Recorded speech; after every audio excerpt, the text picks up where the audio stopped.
30대 후반입니다. 어디서부터 글을 써야 할지 주소가 없어도 참작해서 읽어주세요. 어렸을 때부터 간호사가 꿈이었어요. 성적으론 의사를 할 수 있다고 했지만 피를 보거나 인체를 해부하는 실습에 대해서 너무 겁이 많았거든요. 그나마 성향이랑 잘 맞겠다 싶었던 게 간호사였어요. 성적이 좋았으니 학교도 서울대학교 간호학과를 입학했습니다. 그리고 졸업 후 전 간호사가 되었죠. 병원에서 일을 하며 지금의 남편을 만났어요. 남편은 아직 인턴을 채 지나지 않은 신입 의사였죠. 그렇게 사내 연애를 한 뒤에 결혼을 했습니다. 결혼 과정에서 시어머니의 반대가 있었지만 남편의 완고한 고집을 꺾지 못한 채 저희는 결혼식을 올렸죠. 분가를 할 거고 저 마음에 안 드시는 거야 뭐 시간이 지나면 해결될 일이라고 생각했어요.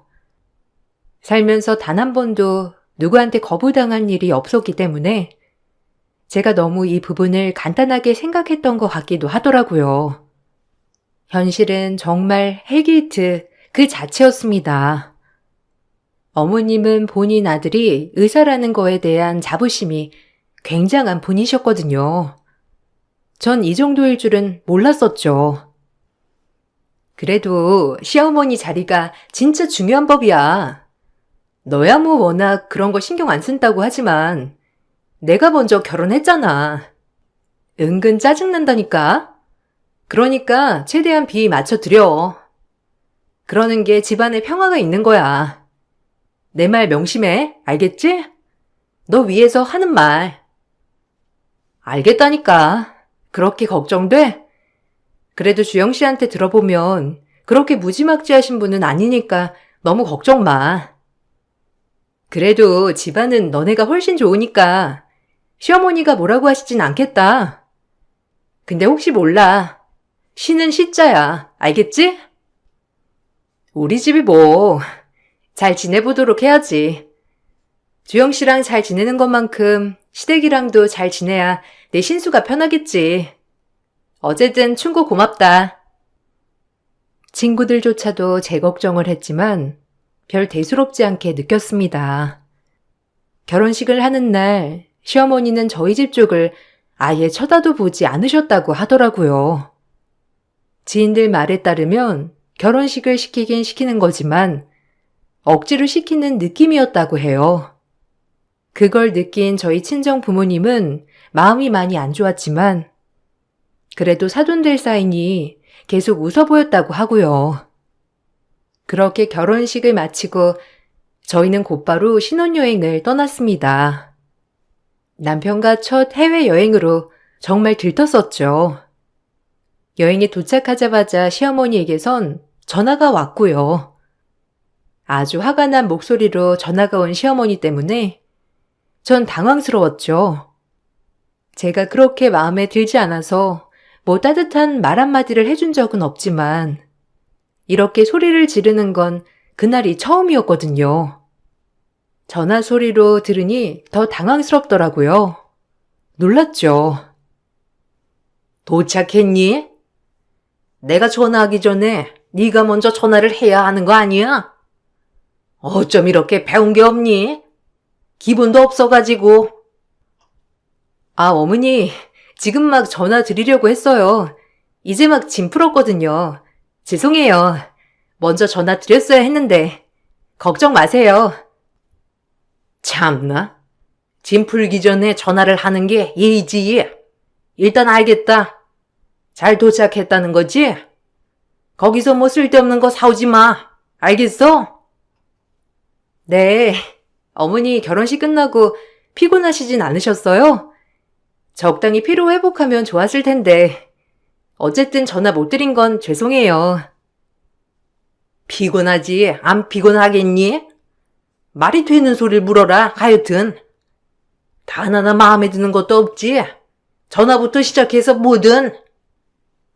어머님은 전화로 왜 전화를 늦게 하냐고 대번에 혼을 내셨고 그냥 이 부분은 죄송하다고 했죠. 그리고 절대 쓸데없는 거 사오지 말라고 신신당부를 하셨습니다. 그래도 여행길에 너무 아무것도 안 사가기가 그래서 남편과 상의 후 어머님 스카프 하나를 샀어요. 친정 엄마 거와 비슷한 걸로요. 나름 브랜드도 있고 금액도 꽤 줘서 구매를 했답니다. 하지만 한국에 돌아간 후 어머님은 그 스카프를 저에게 내던지셨죠. 너무 충격적이어서 말문이 막혔어요. 태어나서 처음 받아보는 천대였거든요. 남편도 본인의 어머님이 그렇게 행동을 하자 어쩔 줄 몰라 하더라고요. 드라마에서만 보던 시월드가 저에게 펼쳐진 것이었어요. 이걸 선물이라고 사온 거니? 너 이런 거 사올까봐 내가 사오지 말라고 했던 거야. 어디서 이런 걸 나보고 하라고? 엄마, 이거 그래도 에르메스에서 산 스카프예요. 엄마 이 브랜드 좋아하잖아요. 저랑 지희가 생각해서 산 건데. 내가 지 수준인 줄 알아? 의사 남편 만났으면 좀 격식 있게 격을 좀 올려야지. 어디서 스카프 따위를 뒤밀어? 어이없네 진짜. 네? 어머니, 무슨 격식 말씀하시는 거예요? 좀 당황스럽네요. 중년 여성이 좋아하는 스카프이기도 하고 어머님 스카프 좋아하신다고 하길래 골랐는데 이거 그냥 제가 골라서 마음에 안 드시는 건 아니고요? 아, 속상하네요. 이렇게 받아들일 줄 몰랐어요. 속상? 내가 더 속상해. 너도 아들 낳아봐라. 어디서 정말 미치는 며느리 얻어보라고. 내 심정 그대로 알 거야. 알겠어? 어머니, 제가 절대 미치지 않는다고 생각하는데요? 의사 그렇게 대단한 직업인가요? 간호사도 마찬가지예요. 전 너무 속이 상했어요. 그저 선물의 문제가 아니라 제가 어느 걸 사왔어도 어머님은 격식이 안 맞는다며 화를 내셨을 것 같았거든요. 그날 그렇게 말씀을 드리니 어머님은 말대꾸를 한다며 또 저에게 뭐라고 하시더라고요. 다행히 그날은 남편이 쉴드를 많이 쳐줬죠. 남편도 본인 어머니가 까탈스러운 걸 알았지만 이 정도로 까탈스러울진 몰랐던 것 같아요. 어머님을 보고 남편은 기가 막혀 했죠. 말 대답하는 거 봐라. 우리 집이랑은 격이 다르지 아주. 아니 어디 간호사 나부랭이가 의사를 꼬셔서 결혼을 해? 엄마, 말 그렇게 말아요. 간호사도 의료인이기도 하고 자기 전문 분야를 하는 사람인데 나부랭이라뇨. 제가 다 창피하네요. 의사가 간호사 없으면 진료를 어떻게 해요? 간호사도 훌륭한 직업이니까 너무 그렇게 얘기 마세요. 제가 다 낯뜨겁네요. 뭐야? 아니 간호사랑 의사가 같다는 거야? 어디 의사에 비교해? 공부 차이가 나도 엄청나는 거지. 아유 속상해 정말.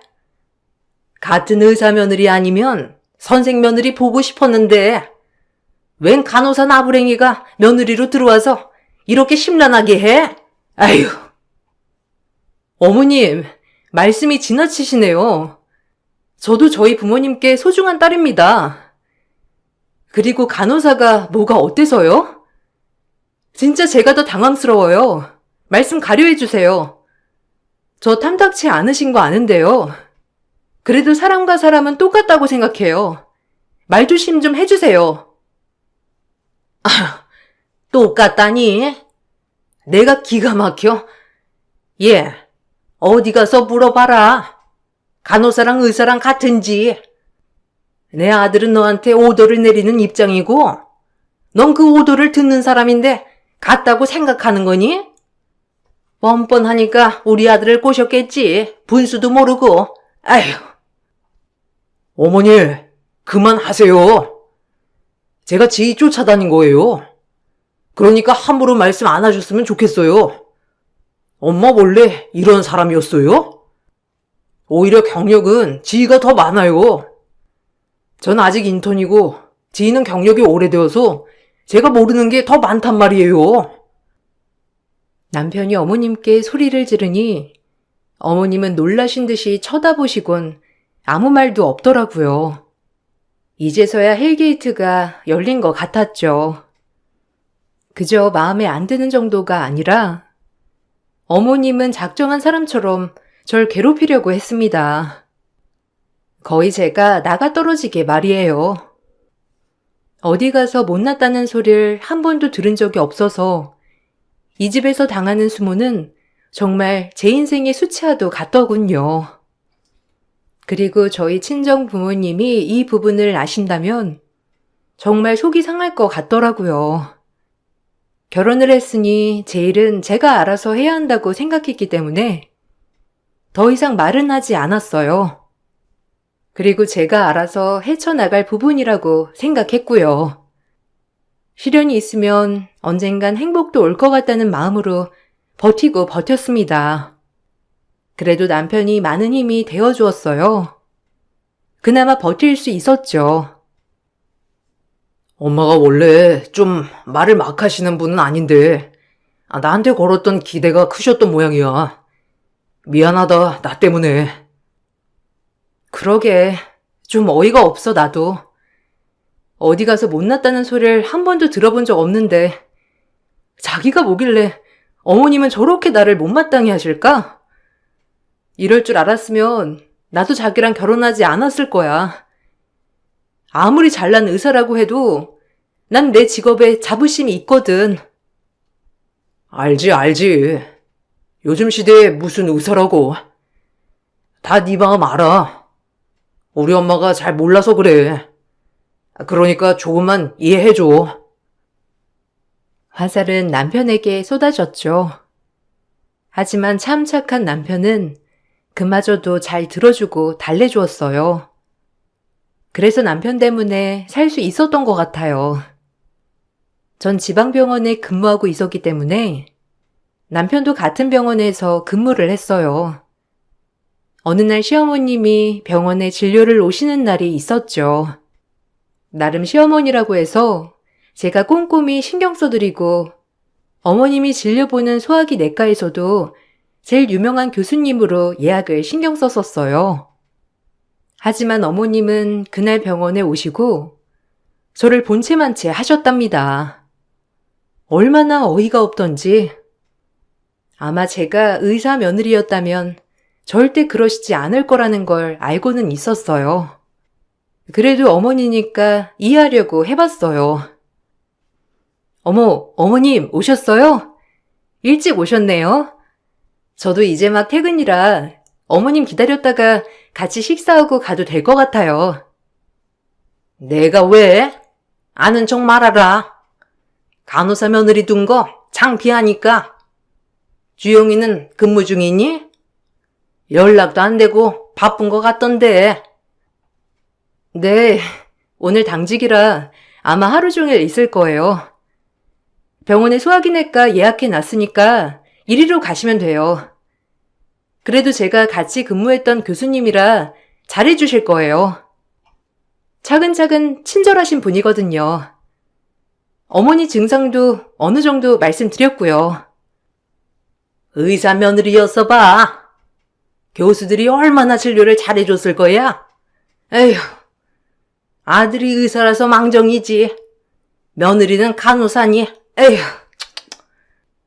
네가 아무리 네 얘기를 잘했어도 어디 날 잘 봐주겠니? 의사도 아니고 간호사 나부랭이 말을 듣겠냐고. 주영이는 왜 연락이 안 되는 거야? 항상 이런 식으로 발언을 하셨어요. 정말 지치더라고요. 그날은 저도 일이 끝나고 병원이라 별다르게 대꾸는 하지 않았지만 하루 종일 마음이 쓰이더라고요.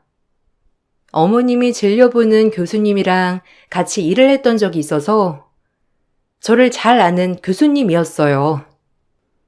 저에게 소개를 받고 어머님을 보는데 아무래도 교수님이 제 얘기를 했나 보더라고요.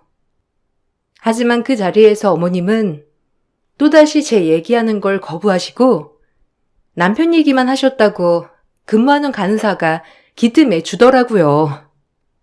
얼마나 얼굴이 화끈거리던지. 아, 지간호사 시어머니시라고요? 아, 지간호사한테 얘기 많이 들었어요. 얼마나 잘해달라고 신신당부를 하던지. 아주 똑소리 나는 며느리 얻으셨네요. 일도 잘하고 싹싹하고 똑똑한데 오늘 잘 봐드려야겠더라고요. 좋으시죠? 뭐, 간호사가 그래도 간호사죠. 아무리 잘해도. 참 제 아들은 산부인과 인턴이에요. 김주영이라고. 과는 다르지만 잘 봐주세요. 또 우리 아들이 인턴 마치면 소화기내과로 올 수도 있으니까 알겠죠? 교수님, 그럼 부탁드립니다. 교수님은 어머님의 말에 별다른 반응은 없으셨고 진료만 보셨다고 했어요. 참 교수님과 동료 간호사 보기가 정말 얼굴이 낯뜨겁더라고요. 피 좀 잘 보고 인체 해부만 가능했어도 의대를 가는 건데 라는 마음도 들었고요. 참 복잡한 마음이 들었습니다. 직장까지 오셔서 저렇게 말씀을 하셨다는 게 머릿속에 맴돌더라고요. 그리고 이때 가장 크게 상처를 받았던 것 같아요. 아니, 자기 어머니 진짜 장난 아니더라. 주영쌤 엄마인 거잖아. 좀 그렇게 교수님이 자기 칭찬하는데 간호사는 간호사래. 그러면서 주영쌤 얘기하는 거 있지? 잘 봐주라고. 나 옆에서 듣는데 내가 다 화끈거렸어. 자기 고생 좀 하겠다. 안 그래? 아, 그랬어? 그러게. 근데 원래 아들 사랑 좀 심각하신 분이셔. 그러려니 해야지. 나도 자식 나오면 그러려나. 에이, 그러지 마. 진짜 보기 안 좋더라. 아무리 아들이 좋아도 그렇지. 하여튼 어제 교수님도 얼마나 머쓱해 하시던지. 그리고 난 같은 간호사로서 진짜 기분 나쁘더라. 자기 집에서도 그런 취급받는 거 아니지? 나 진짜 그러면 속상해. 아니야, 집에선 안 그러셔. 괜히 여기까지 와서 아들 얘기하시고 싶은 거지 뭐. 엄마들 그렇잖아. 아들이 의사라고 하니까. 부글부글 마음이 들끓었지만 참았어요. 뭘 어찌할 도리는 없었으니까요. 그러다 아주버님이 결혼할 여자라고 인사하러 온 날이 있었죠. 형님 되실 분은 어머님이 그렇게도 원하는 의사였습니다. 한의사였죠. 형님은 한의사였지만 아주버님은 일반 회사원이었기에 어머님은 형님에게 참 살랑거리더라고요. 아무래도 본인 아들이 한참 미쳐 보였으니까요. 웃기더라고요. 그렇게 원하는 의사 며느리를 보게 된 어머님은 그날 제가 본 것 중에 제일 화나고 크게 웃으시더라고요. 제가 다 불편했습니다. 한의사면 머리가 얼마나 좋았다는 거야. 얼굴도 예쁘고 부모님이 밥 안 먹고도 배불렀겠다. 안 그래? 나도 우리 작은 아들 의사 시켜봐서 알잖아. 그게 부모님도 대단해야 할 수 있는 일이거든. 어쨌든 너무 고마워요. 우리 집에 이렇게 와줘서. 아니에요. 뭐 공부는 많이 했지만 그래도 지금 이렇게 꿈을 이뤘으니까 괜찮아요. 아, 동생분이 의사라고는 들었는데 그럼 혹시 지희 씨도 의사? 아무래도 보통 의사들은 의사 만나잖아요. 안 그런가요? 저도 좀 특별한 케이스이기도 하고. 아니요. 전 간호사예요. 같은 병원에서 근무해요. 형님, 우리 잘 지내봐요. 말씀 편히 하시고요. 이제 가족이니까요. 얜 간호사야. 아휴, 우리 큰며느리감처럼 의사를 바랬는데 어쩌겠어, 안 그래? 그래도 이렇게라도 하늘 푸르니 너무 좋네. 내 안 풀어줘서 너무 고마워. 아주 최고의 며느리야. 우리 며느리 베스트. 친구들도 얼마나 부러워하는데. 어머, 감사해요. 그래도 이렇게 좋아해 주시니 제가 몸둘 바를 모르겠네요. 그럼 동선에는 같은 병원에서 만났구나. 오히려 잘 되었다고 생각했어요. 그냥 어머님에게 꼭 맞는 며느리 한 명이 들어와 있으니 이제 저를 들들 볶을 일은 없겠다 싶었거든요. 하지만 제 생각은 틀렸죠. 어머님은 형님과 절 사사건건 비교하기 시작했습니다. 그게 더 기분이 나쁘더라고요. 첫 만남이 아니고 결혼 전 종종 모임이 있을 때도 늘 어머님은 저에게 형님 시중을 들으란 식으로 얘기를 하더라고요. 이따가 너네 형님 오면 아무것도 안 시킬 거니까 네가 와서 음식 좀 나르고 빠릿빠릿하게 설거지도 하고 그래라. 알겠지? 네? 아니, 제가 왜요? 그리고 같이 하는 것도 아니고 굳이 저만? 설마 형님이 의사라서 그런 건가요? 당연하지. 넌 의사의 오더를 받는 입장 아니냐. 그러니까 이 집에서도 마찬가지지. 직속 상관이라고 생각하고 잘 따르렴. 아니요, 그렇게는 못하죠. 간호사도 간호사로서 의사한테 할 말을 하는 부분이 있는 거고요. 굳이 그런 거라면 그러고 싶지 않네요. 너 일 다니면서도 의사들한테 이렇게 말대답하니? 사회생활 어쩌려고 그렇게 말대답을 따박따박해? 무슨 이런 애가, 아휴. 제가 할 말 있는 부분에선 스스럼 없이 하죠. 요즘 시대에 누가 그렇게 벌벌 기고 지내나요, 어머니? 너무 구시대적 발상이네요. 역시나 그날도 어머니와 아침에 한바탕 다퉜어요. 그리고 형님이 와서 이것저것 예단 보따리를 풀어놓더라고요. 형님은 저와 남편에게도 한복과 양복을 선물로 해주셨습니다. 제가 그날 너무 바빠 같이 한복을 고르지 못해서 형님이 알아서 골랐다고 했었죠. 그 한복을 풀어보는데 홍색이더라고요. 시댁 쪽은 청색이라고 들은 것 같은데 좀 난감했어요. 요즘은 그런 게 많이 없어져서 그냥 마음에 드는 색깔을 입는다곤 하지만 그래도 뭔가 눈에 띄게 홍색이라서 좀 마음이 확 좋진 않더라고요. 동서, 미안해. 아니, 한복이 그때 이것밖에 없는 거 있지? 그래도 요샌 그런 거 신경 안 쓴다니까 그냥 입으면 될 것 같아. 그리고 신부인 내가 괜찮으니까. 그래도 동서 피부색이랑 너무 잘 어울리는 것 같은데? 어떻게 생각해? 어머, 대보기만 해도 어울린다. 아, 그렇죠. 요샌 뭐 이런 거 신경 쓰진 않으니까요. 네, 그럼 이거 입을게요. 감사해요, 형님. 저희들 것까지 안 챙겨주셔도 되는데. 이렇게 저희 것까지 챙겨주시고 감사히 입을게요. 저희 뭘 해드려야 하나? 결혼 선물로 뭐 받고 싶은 거 있으세요? 형님은 고맙게도 저희 것까지 예단을 해주셨지만 사실 한복 색깔이 좀 마음에 걸리더라고요. 그래도 요즘에야 그런 거를 많이 따지는 시대는 아니니 그러려니 했어요. 선물만 감사하게 받기로 마음을 먹었던 거예요. 한참 저와 형님이 이러한 대화를 주고받고 있을 때 어머님은 주방에서 저를 부르시며 음식 심부름을 시키시더라고요. 말로는 싫다고 했지만 그래도 막상 시집도 오지 않은 형님이 이런 일을 하는 건 아니다 싶어 제가 모든 일을 다 했습니다. 식사 자리에서 시어머니는 또다시 절 무시했고요.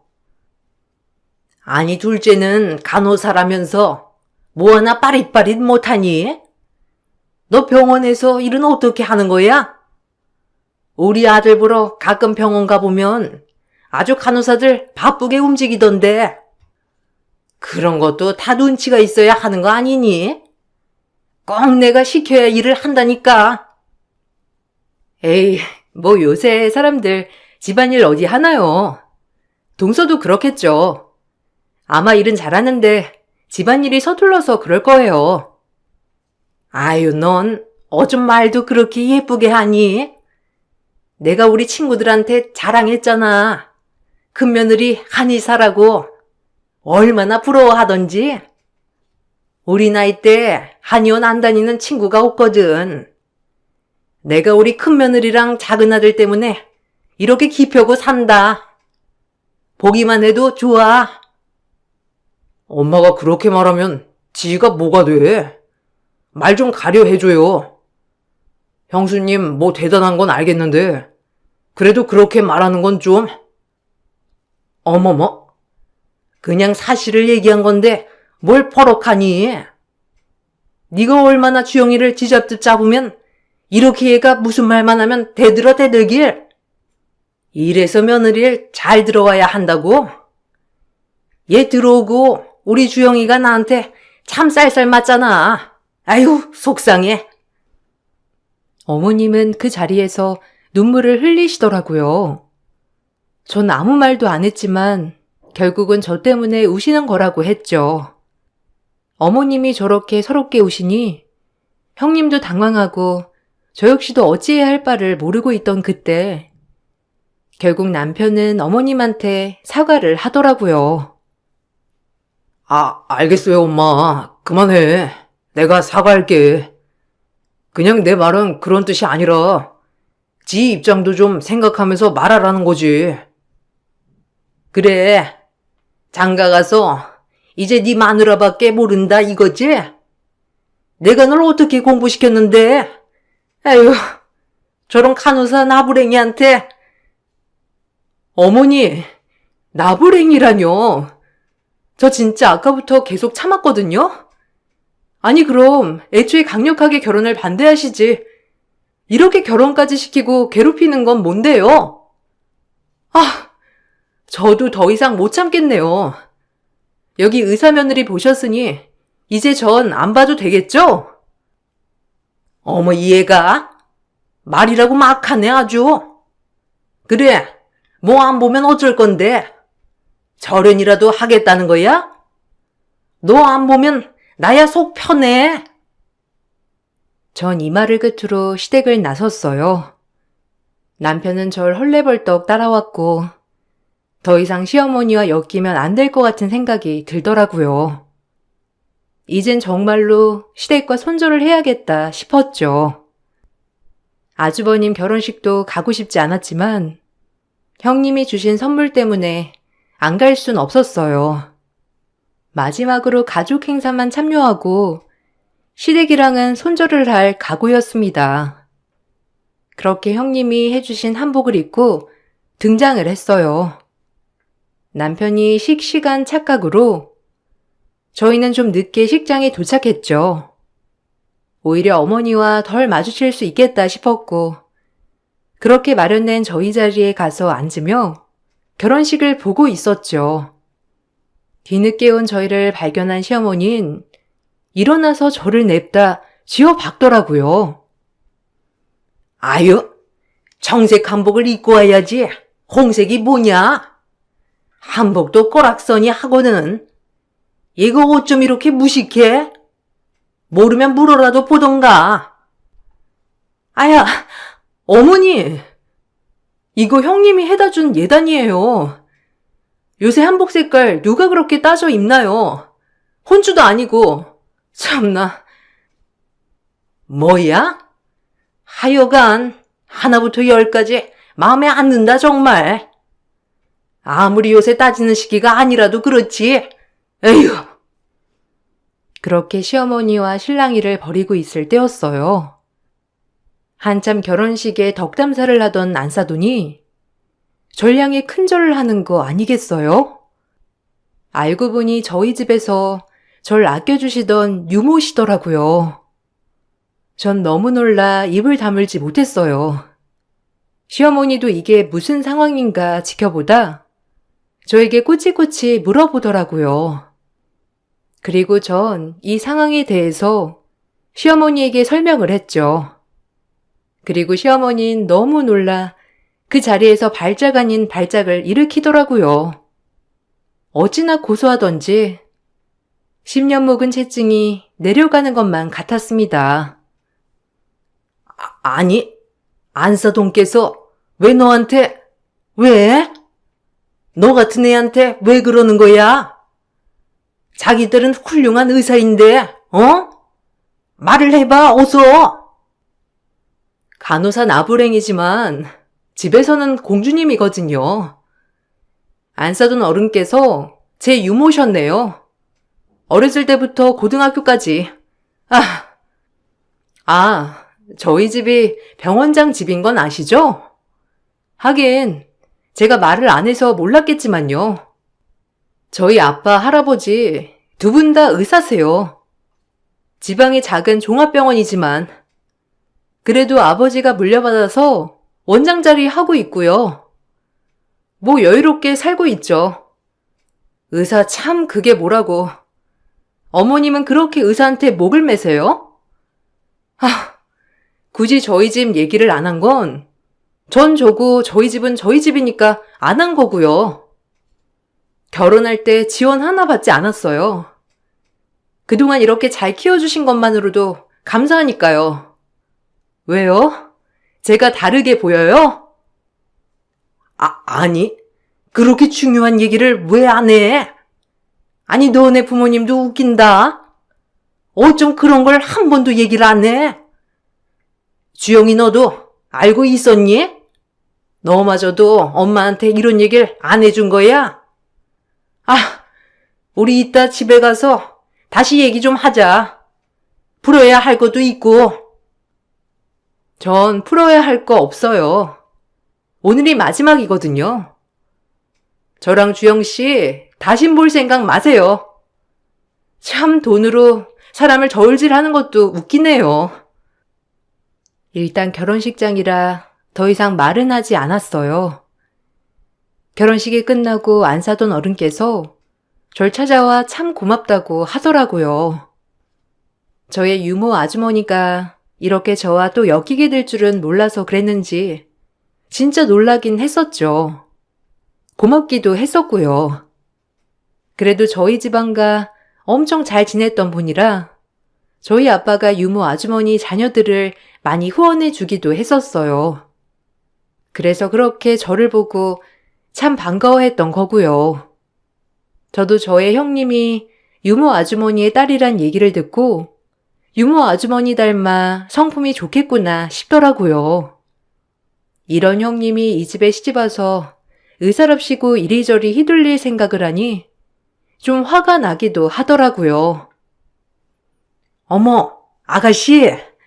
아유, 어쩜 이렇게. 내가 바쁘다고 결혼식도 못 가고 우리 윤희 학비도 다 그 집에서 내줬는데 진짜 고마워요. 아가씨 집 덕분에 우리 윤희 공부도 마치고 한의사도 될 수 있었어요. 사모님한테 인사도 드려야 하는데. 에이, 아니에요. 그래도 너무 자랑스러우시겠어요. 결혼 너무 축하드립니다. 저 그래도 계속 봐주셨던 분인데 진작 찾아뵀어야 했는데 정말 축하드려요. 뭐 시어머니 자리가 그렇게 마음에 들진 않으시겠지만 그래도 형님이 한의사시니 아마 저한테 하는 것보단 훨씬 잘해주실 테니 걱정 마세요. 의사 아주 노래를 부르시는 분이거든요. 그러니 괜찮을 거예요. 아니, 그게 무슨 말이에요? 그럼 아가씨를 막대하셨다는 거예요?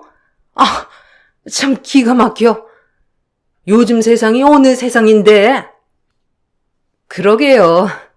그래도 형님한텐 안 그럴 테니 너무 염려 마세요. 전 그래서 이제 절연하고 살려고요. 그래도 오늘 이렇게 결혼식 와서 아주버니도 보고 너무 좋네요. 제가 오후 일정이 있어서 그럼 전 가볼게요. 축하드려요, 정말. 그렇게 아주머니와 인사를 하고 왔었죠. 아주머니는 제가 했던 얘기가 찝찝했는지 표정이 어두워지셨더라고요. 그리고 딸에게 무슨 말을 했는지 갑자기 형님도 혼인신고를 좀 살아보고 결정하겠다고 했대요. 어머님은 저한테 전화로 무슨 얘기를 한 거냐며 따져 묻더라고요. 전 그동안 어머님께 당한 수모를 다 돌려줄 것이라고 생각하며 일일이 다 얘기를 하고 전화를 끊어버렸습니다. 네가 아까 안사돈이랑 뭐라고 했길래 갑자기 걔가 혼인신고 못하겠다는 말이 나와? 아니 그렇게 잘 사는 친정 두고 왜 그렇게 구질구질한 척 했니? 너도 진짜 웃긴다, 안 그래? 진작 말했으면 내가 널 그렇게 안 돼 있지. 그래, 안 그래? 아, 어머니. 아니, 이제 어차피 보지도 않을 거니까 아줌마라고 할게요. 아줌마, 정신 차려요. 난 친정한테 기댈 생각 없고 아줌마가 나한테 하던 행동 보고 형님이 뭐 혼인신고 안 한다고 한 거 같은데 본인이 뿌린 씨앗을 생각해야지. 어디다 대고 나한테 따지게. 이제 의사 며느리 보셨으니 저랑은 연락하지 말죠. 주영 씨한테도 얘기할 테니 더 이상 연락은 마세요. 만약 주영 씨 통해 뭐 이래라 저래라 한다면 주영 씨랑도 이혼할 거니까 그리 아시고요. 만수무강하시고 잘 지내셔. 아셨어요? 전화를 끊어버리자 시어머니에게 미친 듯이 벨이 울렸어요. 그리고 문자도 엄청 오고요. 그냥 다 무시했습니다. 남편에게도 더 이상 시댁과 연결되면 이혼할 거라고 통보를 했어요. 다행히 남편은 저를 위해 시댁과 연을 끊었죠. 제가 그렇게 옆에서 당하는 걸 보자니 본인도 힘들었으니까요. 시어머니는 아들 빼앗아간 년이라고 그렇게 욕을 했지만 별 대수롭지 않았어요. 그리고 병원을 그만두고 대학원에 진학했습니다. 사실 간호학과 교수가 꿈이었거든요. 다행히 부모님의 지원으로 대학원도 졸업을 했고 지금은 간간히 시간 강사 일을 하고 있습니다. 언젠간 정교수가 될 일을 생각하면서요. 제가 강단에 선다고 하는 얘기를 듣자 시어머니는 이제서야 저를 한번 보고 싶다고 하시더라고요. 의사 집안 친정에 교수 며느리가 또 탐이 나시는 거죠. 아, 그리고 남편에게 듣기로는 형님네는 결국 헤어졌다고 하더라고요. 시어머니의 욕심이 점차 드러나면서 형님이 이건 아닌 것 같다고 하면서 헤어짐을 요구했대요. 사실 참 듣고서 뭔가 묵은채증이 내려간 것 같았죠. 네 형수랑 헤어졌다. 뭐 엄마 욕심 때문이지. 의사 며느리라고 맨날 병원을 그렇게 찾아갔나 봐. 안이서의 친구들 데리고 침 놔줘라 뭐 해줘라. 윤희가 그런 걸 못 견뎌했고 내가 미안하지. 그래서 그냥 헤어졌어. 엄마 알잖아. 그 욕심. 에휴. 참나. 형도 그렇다. 아 그래도 형수를 책임져야지. 그렇다고 헤어져? 에휴. 모르겠다 진짜. 어쨌든 마음 많이 다쳤겠네 형도. 나도 이제 엄마 안 보고 살려고. 진짜 욕심이 끝도 없다. 나 이렇게 결혼 망쳐놓고 지겹다 진짜. 엄마 등살. 형도 많이 참았지. 늘 나랑 비교당하고. 근데 이제 하다 결혼 생활도 못하게 하시네. 진짜 우리 엄마 아유. 이제 찌긋찌긋해. 엄마 그 병해요. 그래도 재수씨도 이렇게 안 보고 사니까 더 괜찮으실 거야. 좀 심하셨잖아 우리 엄마. 아주버님에겐 안 됐지만 아무래도 똑똑한 형님은 하루라도 빨리 헤어짐을 선택한 것 같더라고요. 오히려 혼인신고를 하지 않고 끝낸 게 정말 다행인 것 같았어요. 남편도 이제는 거의 왕래를 하지 않아요. 저희가 아이를 낳을 때도 연락도 안 드렸답니다. 애를 보고 싶다, 우리 강사 며느리 보고 싶다 등등 이런 문자를 남편에게 보낸다고 하는데 참 가증스럽더라고요. 전 남편에게 시어머니와 연락할 시 그냥 이혼이라고 선전포고를 해놨어요. 남편도 절대 그러지 않겠다고 다짐을 했고요. 부린대로 거둔다고 생각해요. 간호사라고 무시당하던 이 세월이 그래도 지금은 시어머니의 후회로 남아서 기분이 좋더라고요. 참 사람 함부로 무시하면 안 되는데 말이에요. 저 역시도 이번 일을 통해 배우는 게 참 많았답니다. 저는 이런 일을 겪었지만 여러분 가정엔 항상 평안한 일만 있으시길 기원할게요. 제 글 읽어주셔서 감사합니다.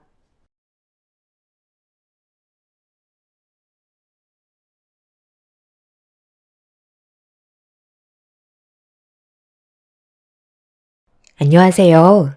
저는 남편과 결혼 3년 만에 이혼을 하고 혼자서 아이를 키우고 있는 30대 중반 여자입니다. 그동안 힘든 결혼 생활을 유지해 왔던 건 제 뱃속에 새 생명이 자라고 있어서 가정을 깨는 것보다 제가 좀 더 참고 살아가는 게 현명한 방법이라고 생각을 했었습니다. 하지만 그건 제 착각이었다는 걸 알게 되었고 결국엔 출산을 한 이후 남편과 이혼을 결정하게 되었어요. 사고를 한두 번 친 것도 아니고 반복되는 문제들로 인해 더 이상 참고 살아갈 수는 없었죠. 그런데 시모는 제가 얼마나 힘든 상황들을 인내하고 있는지 전혀 눈치를 채지 못하고 임신한 저를 함부로 대하셨는데 그 이유는 시모가 손주를 별로 원하지 않으셨어요. 보통 다른 집안 같은 경우 아이를 간절히 원하는데 시모는 오히려 아이를 가지는 것보단 저와 남편이 남은 인생을 즐기기를 바라셨어요. 곧 세상 밖으로 나오게 될 아이를 시모는 상당히 귀찮은 존재로 생각을 하셨습니다. 시모의 성격은 저도 처음 겪었을 만큼 특이했었고 당황스러웠던 일들이 자주 발생이 되었었죠. 임신한 상태에서 시모를 상대하는 건 쉽지가 않았어요.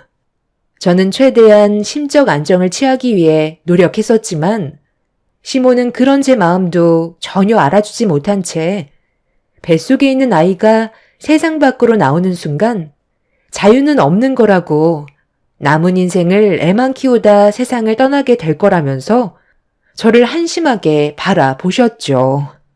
얼굴만 마주하게 되면 자동적으로 들려오는 시모의 불만들은 저에게 많은 스트레스를 가져다 주었고 남편 하나도 벅찬데 시모까지 한술 더 뜨는 행동들이 결혼 생활을 후회하게 만들었어요.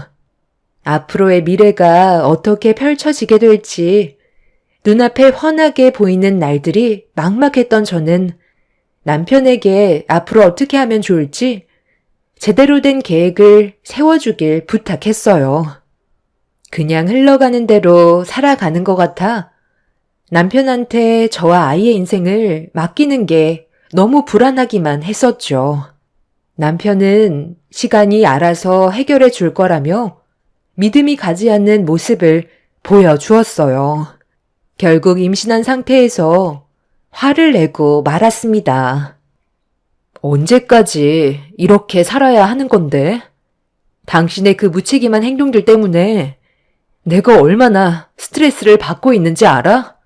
앞으로 어떻게 살아가야 할지 진지하게 계획하고 달라지는 모습을 보여줘야 나도 믿음이 가는데 당신이 하는 행동을 보면 그냥 될 대로 되라는 식이잖아. 내가 언제까지 그런 모습을 지켜봐야 하는 거야? 제대로 된 계획을 만들어주지 않는다면 나도 더 이상은 같이 살아가기 힘들 것 같아. 앞으로 어떻게 할 생각인 거야? 지금 당장 해결할 수 있는 방법이 있는 것도 아닌데 뭐가 그렇게 급한 거야? 한 번에 모든 걸 처리할 수는 없잖아. 나도 좀 더 잘 살아보겠다고 그런 건데, 당신이 좀 봐주면 안 되는 거야?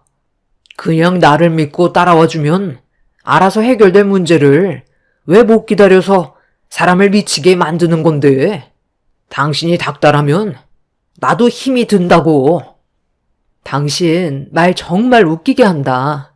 내가 언제 닥달했다고 그래? 지금까지 참고 기다려준 것만도 감사하게 생각해야지.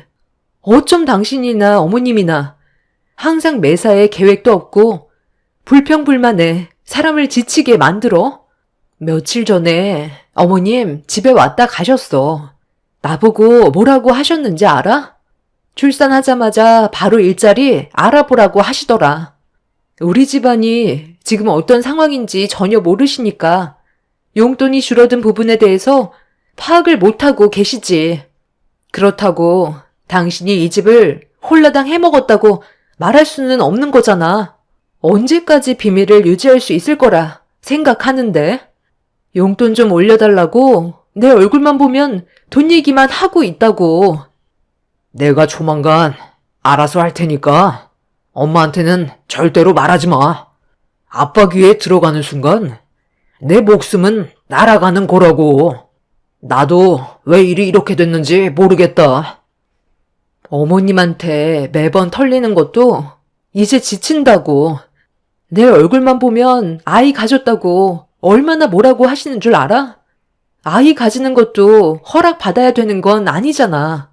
이런 시간이 반복이 될수록 나도 더는 버티기 힘들어.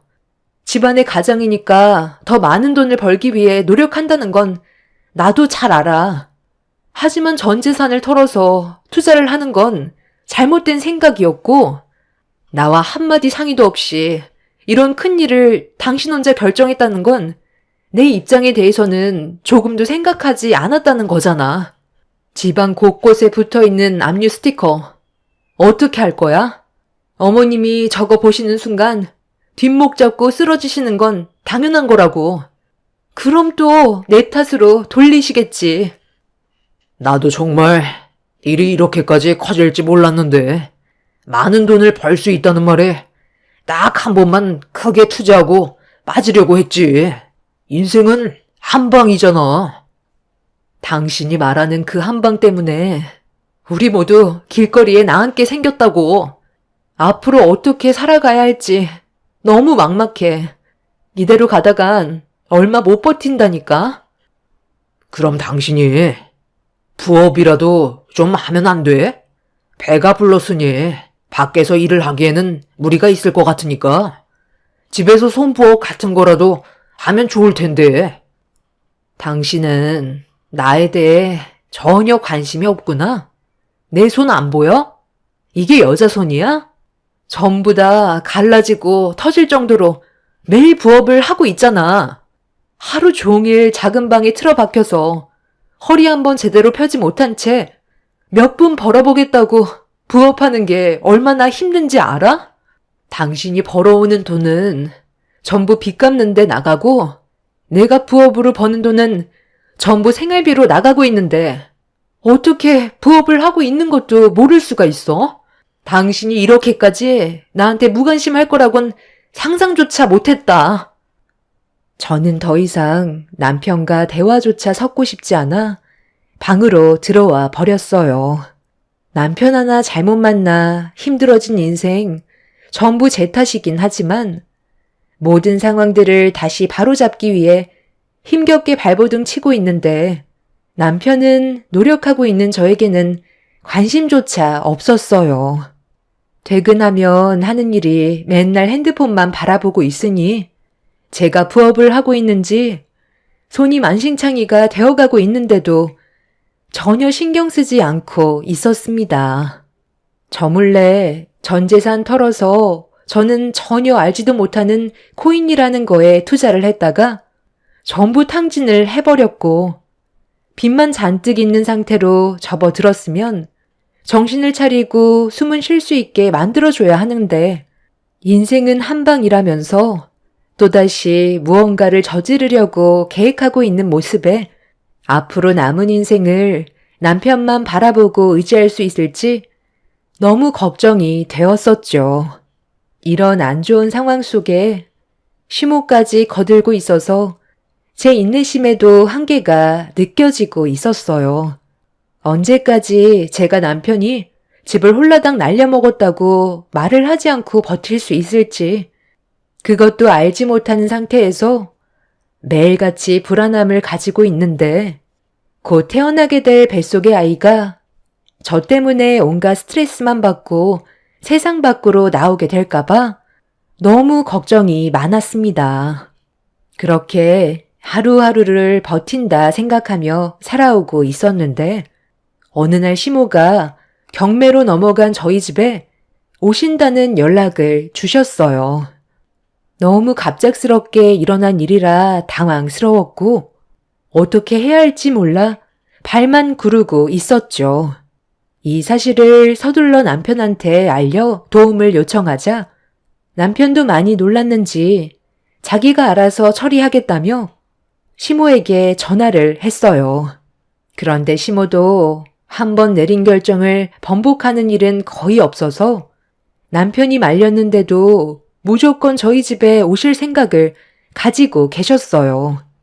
남편은 무조건 시모를 막아야 한다면서 시부의 귀에 들어가는 건 원하지 않고 있었고, 저 또한 안 좋은 상황을 막는 게 좋을 것 같아 고민을 하다가 내린 결정은 현관 비밀번호를 바꾸고 친정집으로 향하는 것밖에는 없었어요. 서둘러 짐을 챙긴 뒤 집 밖으로 나간 다음 택시를 잡아 올라타 시모에게 전화를 걸었습니다. 갑작스러운 진통에 친정집에서 안정을 취해야 할 것 같다고 다음에 오시길 간절히 부탁드렸어요. 너 지금 나가지고 노는 거니? 이제 막 출발했는데 그럼 진통이 왔다고 미리 얘기를 하던가. 뱃속에 있는 아이가 너를 쏙 빼닮았나 보다. 얌전히 있으면 되는 건데 하는 짓이 어쩜 너랑 똑같니? 그럼 내 아들 먹을 음식만 들여놓고 나올 테니까 너는 사돈댁에 가서 몸조리나 하고 있어라. 어머님, 지금 꼭 가셔야 될까요? 제가 현관 비밀번호까지 바꿔놓은 상태라 지금 가셔도 들어가실 수가 없어요. 이따가 그이한테 음식 받아가라고 말해 놓을게요. 뭐? 비밀번호를 바꿔? 그럼 나한테 알려주면 되는 거 아니야? 어려운 것도 아닌데 뭐가 문제인 거야? 비밀번호 문자로 보내주고 오늘 저녁은 아들과 함께 저녁 먹고 들어가도록 하마. 왜 대답이 없니? 내가 내 아들 집에 들어가겠다는 건데 도대체 뭐가 문제인지 모르겠구나. 너희들 나한테 뭐 숨기는 거 있니? 아휴, 그럴 리가요. 어머님 혼자 가시는 게 마음에 걸려서 그렇죠. 일단 제가 그이한테 먼저 전화를 좀 해볼게요.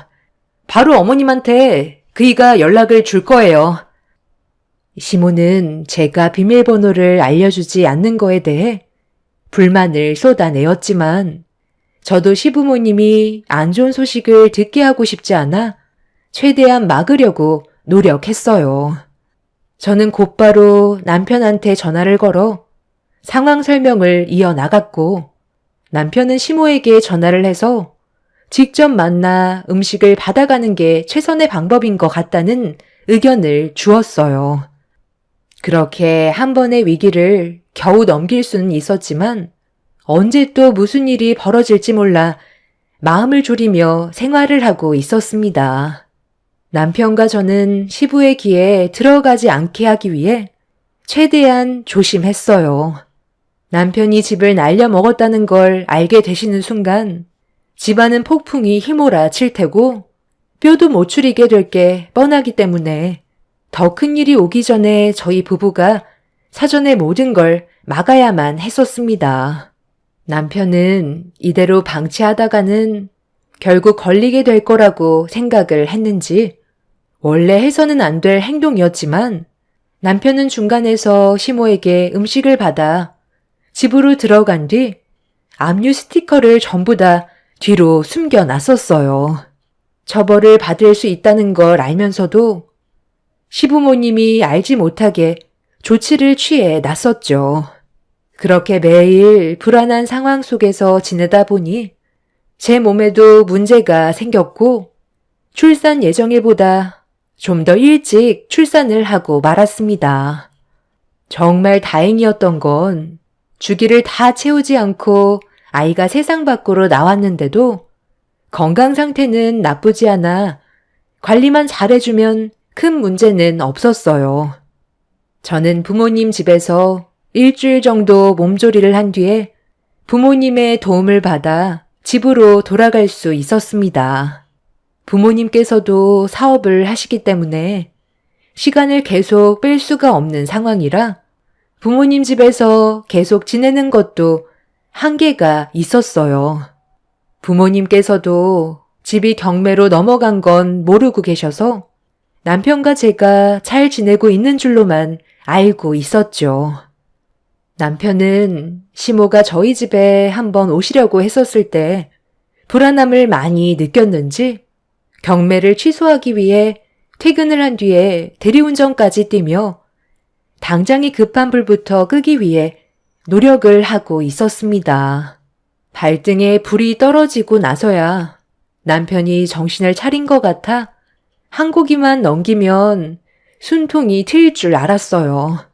저도 육아에만 집중을 할 수는 없어서 집에서 할 수 있는 또 다른 일들을 찾아보았고 저희 부부는 주어진 환경 속에서 최선을 다해 살아가고 있었어요. 하지만 이제 막 세상 밖으로 나온 아이는 저에게 많은 시간을 허용해 주지 않았습니다. 제대로 된 생활 자체가 불가능했었고 잠 한숨 잘 수 없을 정도로 아이한테서 손을 뗄 수가 없었어요. 체력은 이미 바닥이 난 상태라 이를 알아보기에는 어려움이 많았습니다.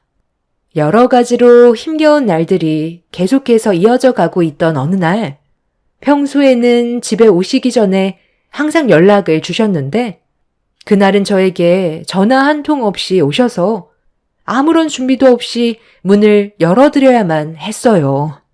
몸도 전부 회복이 되지 않은 상태에서 육아에 지쳐 있다 보니 갑자기 찾아오신 시모를 제대로 챙겨드리기는 어려움이 있었어요.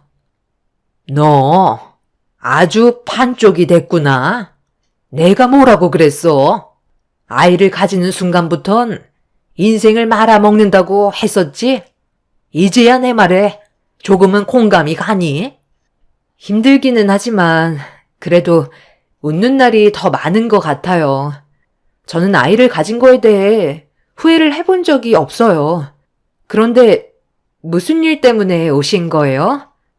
무슨 일 때문에 왔겠어? 너도 이제 복직할 준비해야 되지 않겠니? 언제까지 집에만 박혀 있을 수는 없잖아. 요즘에 돌봐주는 도우미 아줌마도 많다더만. 그거 이용하면 되잖니?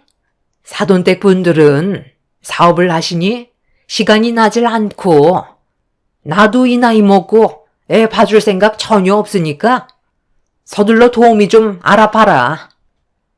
저 출산한 지 이제 일주일 넘어가고 있어요.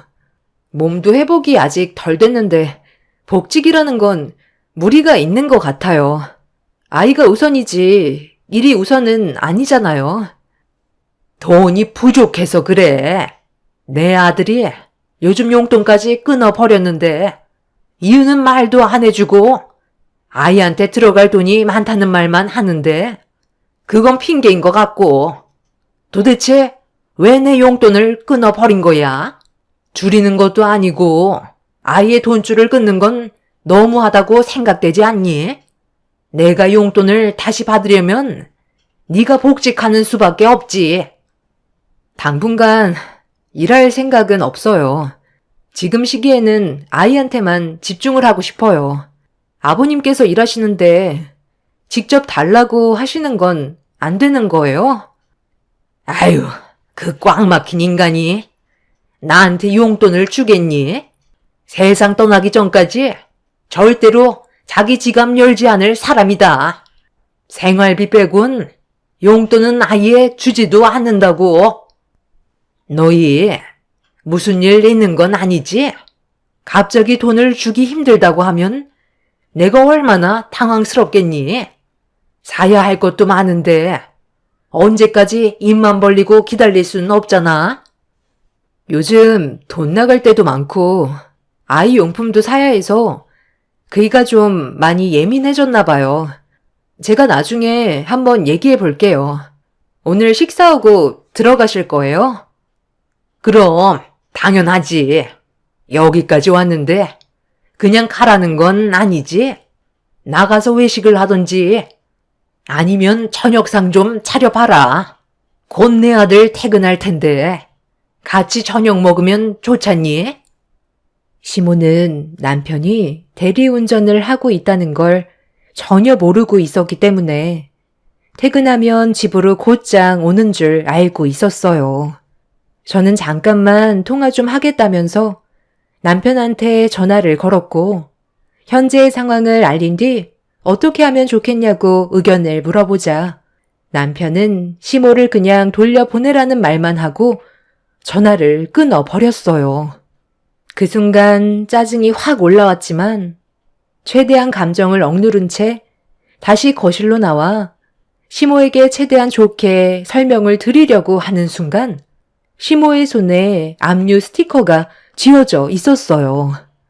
너무 놀라 당황한 표정을 숨기지 못했고 시모는 정색을 하면서 이제야 모든 상황이 이해가 된다며 언제부터였는지 설명해달라며 목소리를 높이셨어요. 집이 경매로 넘어간 건 좀 됐어요. 그이가 지금 막으려고 애쓰고 있긴 한데 아무래도 저희가 이사를 가야 될 것 같아요. 그이도 잘해보려고 했다가 일이 이렇게 되어버린 거라 그동안 숨길 수밖에 없었어요. 아버님이 이 사실을 알게 되시기라도 한다면 화내실 게 분명한데 어떻게 말씀을 드리겠어요. 이 집 아버님이 직접 마련해 주신 집이잖아요. 그래서 요즘 돈 나갈 때가 너무 많다 보니 어머님 용돈 드리는 것도 힘들었던 거예요. 제발 조용히 넘어가 주세요.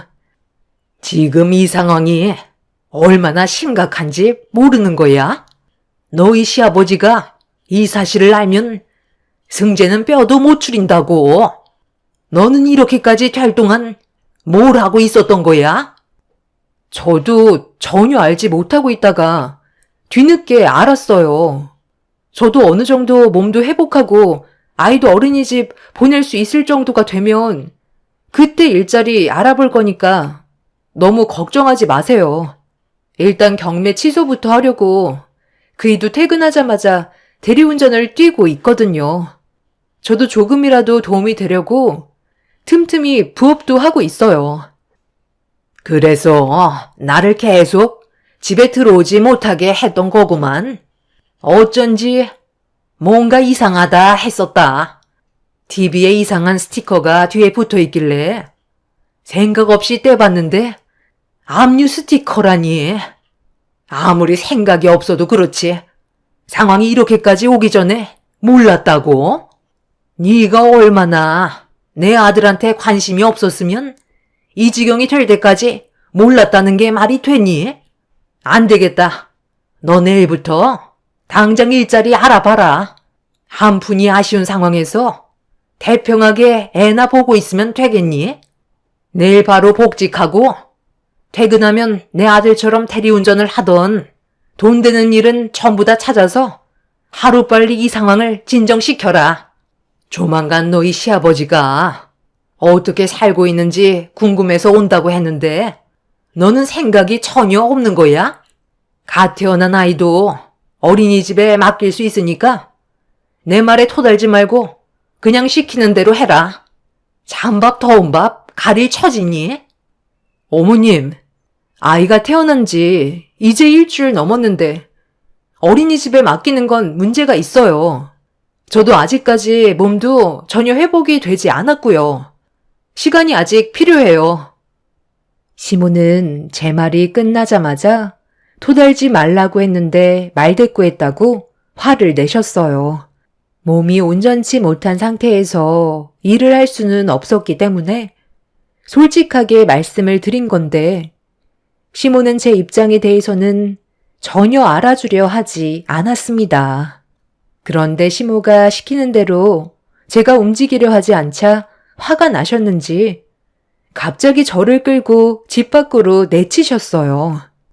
몸이 회복이 덜 된 상태라 시모에게 저항을 할 수 있는 힘도 없어서 그대로 밖으로 내쫓길 수밖에 없었죠. 시모의 갑작스러운 돌발 행동에 당황한 저는 신발도 신지 못한 상태로 밖으로 내쳐져 기분이 좋지 않았고 저도 그동안 정말 많이 참고 살았던 터라 결국 감정이 터지고 말았습니다. 그이가 전 재산을 탕진해버린 건데 제가 왜 아이도 돌보지 못하고 돈을 벌어야 하는 건데요? 어머님 아들이니까 어머님이 책임을 지셔야 하는 게 맞는 거죠. 저와 의논도 하지 않고 혼자서 독단적으로 행동을 해버린 바람에 저도 얼마나 당황스러웠는지 아세요? 지금 그이랑 살아주는 것도 감사하게 생각하셔야 되는 거라고요. 어머님 아들이 이 집을 홀라당 날려먹었는데 왜 제가 뒤처리를 해야 되는 건데요? 저희가 부부라서요? 저한테 한마디도 상의하지 않고 멋대로 행동한 그 사람이 잘못한 걸 저는 받아들일 수 없어요. 어머님은 손자가 태어났는데도 짐스럽게만 보시고 저희 부부가 어려운 상황에 놓여 있다는 거 전부 다 알게 되셨으면서 도와주실 마음도 없으시잖아요. 오로지 용돈만 바라시는 어머님과도 인연 끊는 게 훨씬 더 행복한 삶을 살 수 있을 것 같네요. 그래서 끝까지 고집 부리겠다는 거니? 네가 얼마나 형편없이 내조를 했으면 내 아들이 그런 결정을 내렸겠어? 다시 한번 말하지만 내 아들 집에서 살려면 월 300 벌어와라. 그래야 내 용돈 맞춰주고 빚도 갚을 수 있을 거 아니야. 아니면 사돈어른께 이 사실을 알려서 금전적으로 도움을 좀 받아보든지 해라. 그이가 펑크낸 걸 왜 저희 부모님이 떼워줘야 하는 건데요? 저는 그럴 마음 전혀 없는데요. 깨진 항아리에 뭐하러 물을 부어요. 본인이 저지른 일 알아서 처리하게 놔둬야 정신을 차리고 다음부터 쓸데없는 짓을 하지 않겠죠. 저도 그이랑 사는 거 지칠 대로 지쳤고 같이 살 마음 조금도 없었는데 어머님이 제 고민을 확실하게 결정지어 줄 수 있게 해주셨네요. 저 그이랑 이혼하고 어머님과도 인연 끊겠습니다. 이런 집구석에서 살 바엔 혼자 사는 게 100배 1000배 낫겠어요. 제가 이혼하겠다는 말을 꺼내자마자 시모도 화가 나셨는지 현관문을 열고 저에게 달려드셨어요. 분노한 시모를 온 힘을 다해 옆으로 밀친 뒤 저는 다시 집 안으로 들어올 수 있었고 현관문을 걸어 잠근 뒤에 저희 부모님께 도움을 요청했습니다. 이미 수습이 되지 않을 만큼 사태가 심각해져 버렸기 때문에 더는 함께 살고 싶지 않았어요. 압류 스티커를 발견하셨으면 서로 머리를 맞대고 해결해 나갈 생각을 하셔야 되는데 시모는 용돈을 받지 못한다는 거에 화가 나셔서는 오히려 저한테 해선 안 될 행동을 저질렀고 이런 상황들로 인해 잘 자고 있던 아이까지 놀라서 울고 있는 모습을 보니 더는 막장 집안과 함께 하고 싶은 마음이 없었습니다. 이런 집안과 살면 저와 아이는 결국 끝이 없는 불행의 길을 걷게 될 게 뻔했었죠. 뒤늦게 이 사실을 알게 되신 부모님은 남편의 무책임한 행동에 많이 실망을 하셨는지 다시 예전으로 돌아가려는 남편을 받아주지 않으셨어요.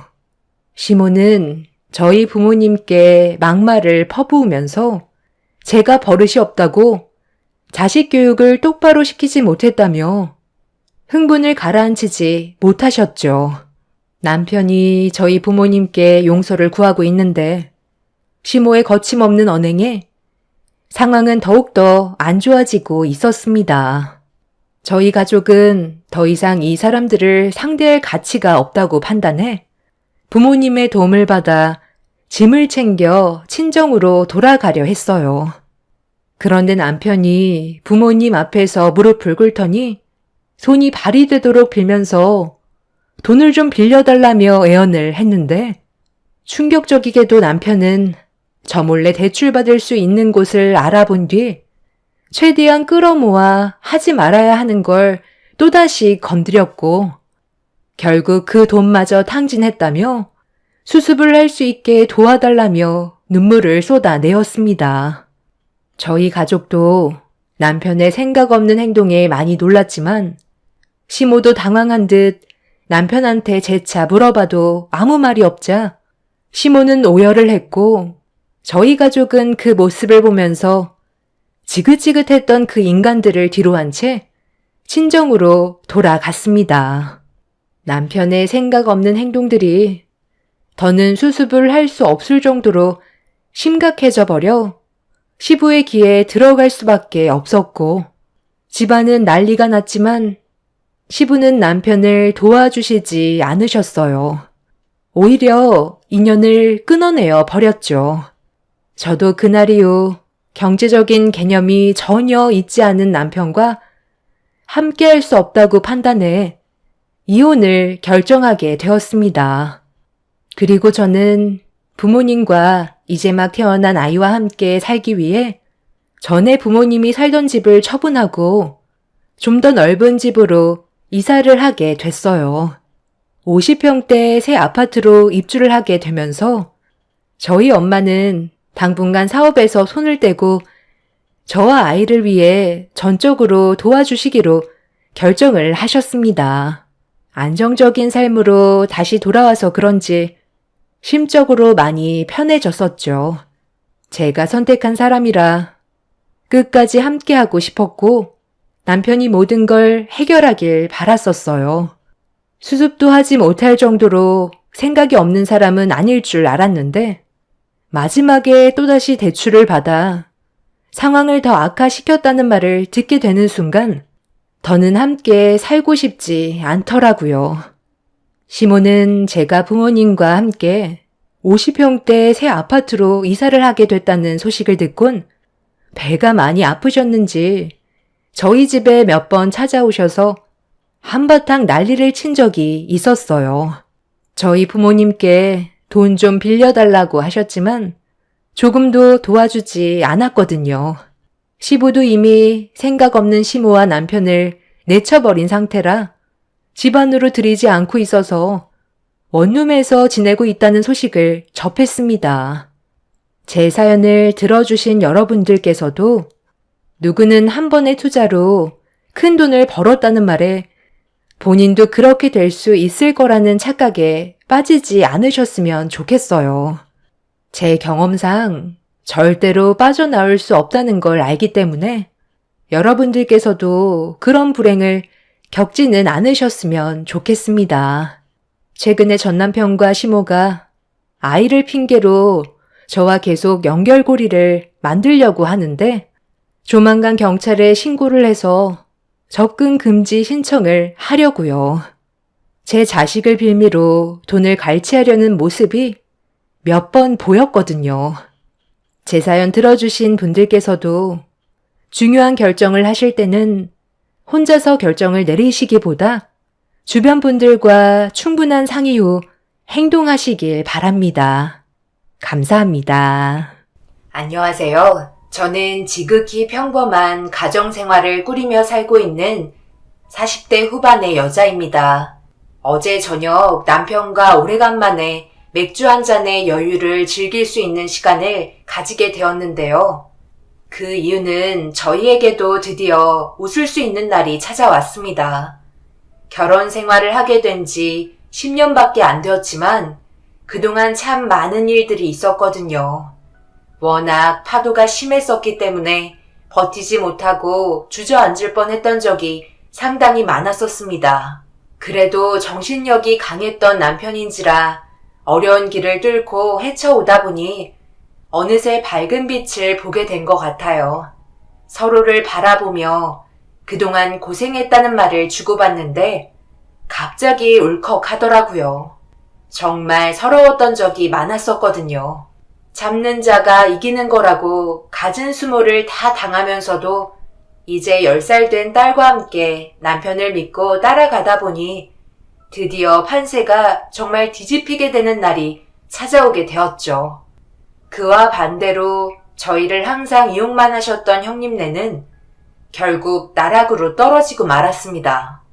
지금도 아마 땅을 치고 후회하고 있을 테지만 모든 건 자신들이 선택한 결정이었기 때문에 누구를 탓할 수도 없는 노릇이라 아마 피눈물을 흘리고 있을 겁니다. 여러분들께선 저희 가족의 상황을 어떻게 보실지 상당히 궁금합니다. 그래서 사연을 신청하게 된 이유도 어떤 생각을 가지고 계실지 소통을 하고 싶어 글을 올리게 되었어요. 많은 분들과 앞으로 남은 인생을 어떻게 살아가면 좋을지 의견 나누어 주시면 정말 감사하겠습니다. 남편과 결혼을 했을 당시 남편이 운영하는 사업은 문제없이 가파른 상승세를 보이고 있었어요. 그리고 저희보다 먼저 결혼한 형님네도 따로 사업을 하고 계셨지만 원금은 까먹지 않을 정도로 많지 않은 수익을 벌고 계셨습니다. 워낙 차이가 심했었기 때문에 형님이 시기 질투를 많이 하셨고 모이는 날이면 아주버님을 헐뜯는 말을 상당히 많이 하셨어요. 미간이 찌푸려질 정도로 거침없이 뱉어대는 상처되는 말들이 듣기 거북할 정도였습니다. 결국 너무 지나치다고 생각하신 시부모님께서 한 소리 하게 되셨죠. 얘 큰애야, 너는 어쩜 한마디 하는 말도 가시가 왜 이렇게 많은 거야? 내 앞에서 태곤이를 계속 깎아내리면 듣는 내가 기분이 좋겠니? 입 밖으로 나오려는 말도 한번 생각하고 뱉어야지. 도대체 뭐가 불만이야? 너희들 먹고 살기 힘든 것도 아니잖아. 먹고 살기 힘들지는 않지만 그렇다고 풍족하게 사는 것도 아니잖아요. 도련님은 요즘 난리도 아니라면서요? 돈을 긁어가신다는데 우리는 매달 투자한 만큼의 원금은 적자 안 보려고 발버둥 치고 있으니 이게 사는 건지 모르겠어요. 매일 같은 시간 쓰는 건데 우리가 이 모양 이 꼴이면 그건 당연히 태인이 아빠가 능력 부족 아니겠어요? 그래서 한탄 좀 하는 건데 그게 뭐 어때서요? 저는 입만 닫고 살아야 하는 건 아니잖아요? 그럼 이런 얘기 어디에서 하라는 거예요? 가족 말고 다른 사람들에게 터놓고 말하는 건 쪽팔린 거잖아요. 사람답게 살고 싶은 게 이렇게까지 힘든 건 줄 몰랐었네요. 차라리 이럴 거면 그냥 혼자 인생 즐기면서 사는 건데.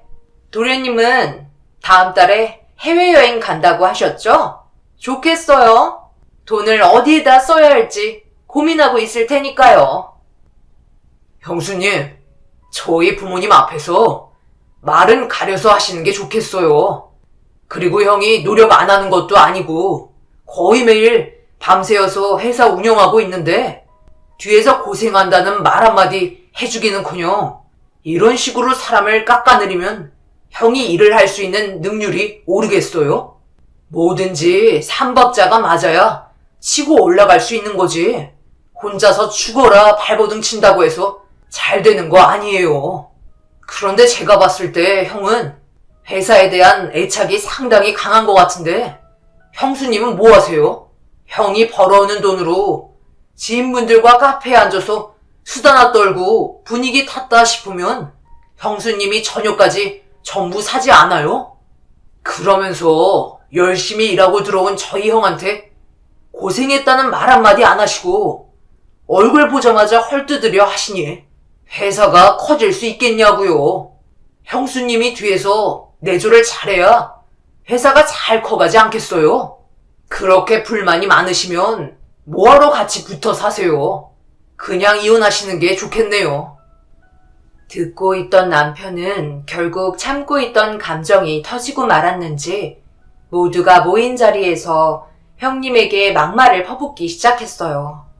거침없이 얘기하는 남편의 일침에 얼굴이 빨갛게 돼선 함께 섞이기 싫다며 자리에서 일어나더니 결국 집으로 돌아가셨습니다.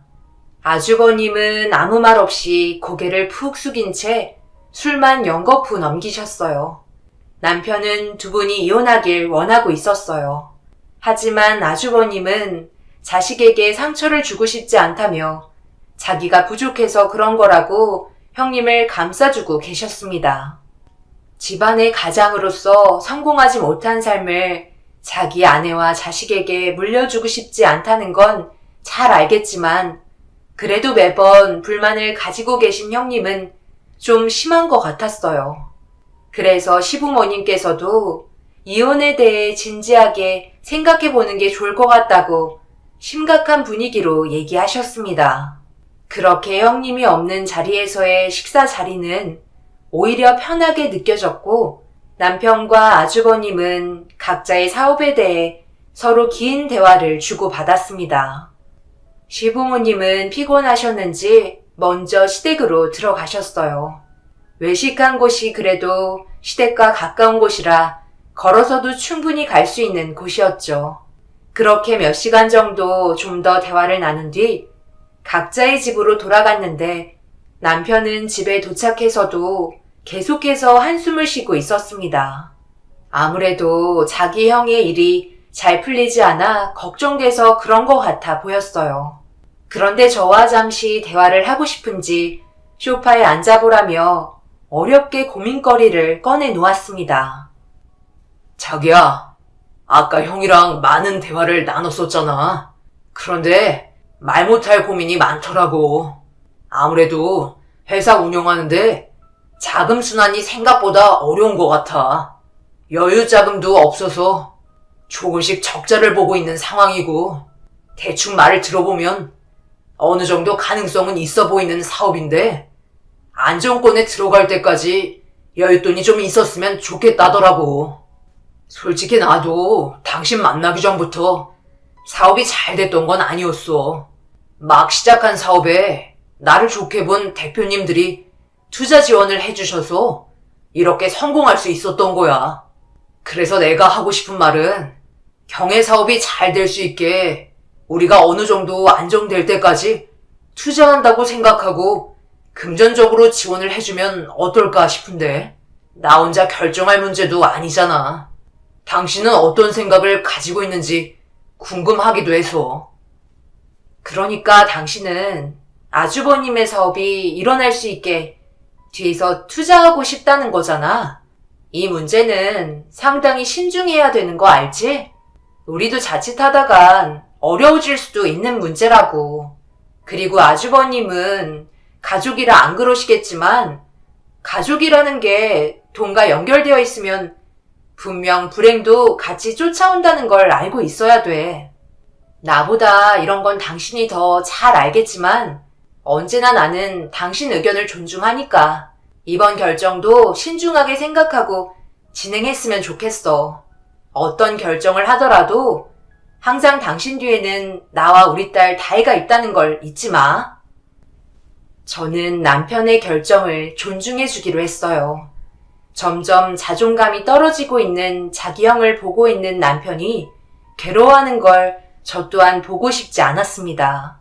그리고 저희에게 필요한 자금 외엔 아주버님의 사업에 투자를 해드렸고 원활한 자금 융통이 이루어지면서 만들어지는 제품들도 제때에 납품이 이루어졌습니다. 남편은 믿을 사람은 가족밖에 없다며 어려웠을 때 도와줘야 한다면서 불안정했던 관계를 원활하게 만들었고 사업이 조금씩 잘 되어가니 형님도 입이 귀에 걸리셨어요. 그리고 항상 부정적인 말들만 늘어놓으셨던 분이 아주버님을 떠받들면서 가족 모임을 할 때마다 자기 남편이 최고라고 좋은 말들만 늘어놓으셨네요. 아주버님은 사업이 잘 될 수 있었던 게 전부 남편 때문이라며 고마워하셨어요. 그게 왜 도련님 때문이야? 전부 당신이 노력해서 얻게 된 결과물이지. 도련님이 조금 도와주신 건 인정하지만 감 떨어질 때까지 당신이 입만 벌리고 있었던 건 아니잖아? 그동안 얼마나 많은 노력을 해왔었어. 그러니 당신 공이 큰 거라고. 그래, 알았으니까 그만하거라. 갑자기 왜 또 이상한 쪽으로 흘러가는 거야? 오래간만에 만난 자리에서 분위기 안 좋게 만들 거야?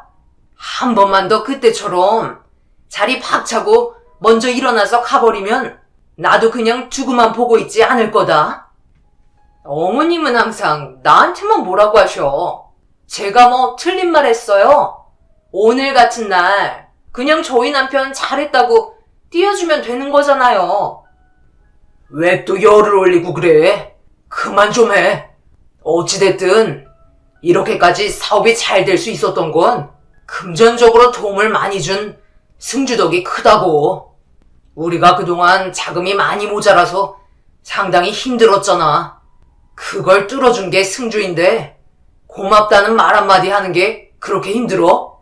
당신은 하나부터 열까지 자기보다 잘 되는 사람이 있으면 상당히 열등감 느끼더라. 모이기만 하면 형님의 시기 질투를 들어야만 했고 그 모습을 지켜보고 있던 저는 참 한심하게 느껴졌어요. 왜 이렇게 삶을 힘들게 만들어 가시는지 형님의 인생이 답답하기만 했어요. 만날 때마다 이런 식으로 분위기가 만들어지니 날이 가면 갈수록 모이는 것도 꺼려지게 되더라고요. 모든 게 자기 중심적으로 돌아가야만 기분이 풀어지다 보니 형님의 비위를 마치는 것도 하나의 숙제처럼 느껴지기 시작했어요. 그래도 인상 쓰면서 아주버님을 헐뜯는 말을 가족 앞에서 하는 것보다 좋은 말만 하려는 모습이 그나마 보기 좋아 아무 말 하지 않고 넘어갔습니다. 저도 할 말은 많았지만 제가 입 밖으로 불만을 뱉는 순간 그동안 위태롭게 가족관계를 유지해왔던 것들이 전부 무너지게 될 거라는 걸 알고 있었기 때문에 조용히 입을 닫고 있었어요. 그런데 동서는 할 말이 그렇게 없어? 표정은 나에 대해 상당한 불만이 많은 것 같은데? 하고 싶은 말 있으면 해봐. 제가 무슨 할 말이 있겠어요. 저는 지금처럼 시간 될 때 서로 얼굴 볼 수 있는 것만으로도 좋은걸요? 형님도 그렇죠? 당연한 거 아니야? 나도 아버님, 어머님 건강하게 잘 지내고 계신 모습 보려고 나온 건데 동서는 내가 그렇게 안 보이나 봐? 네? 저는 그냥 저와 같은 생각을 가지고 계시지 않냐고 여쭤본 건데요.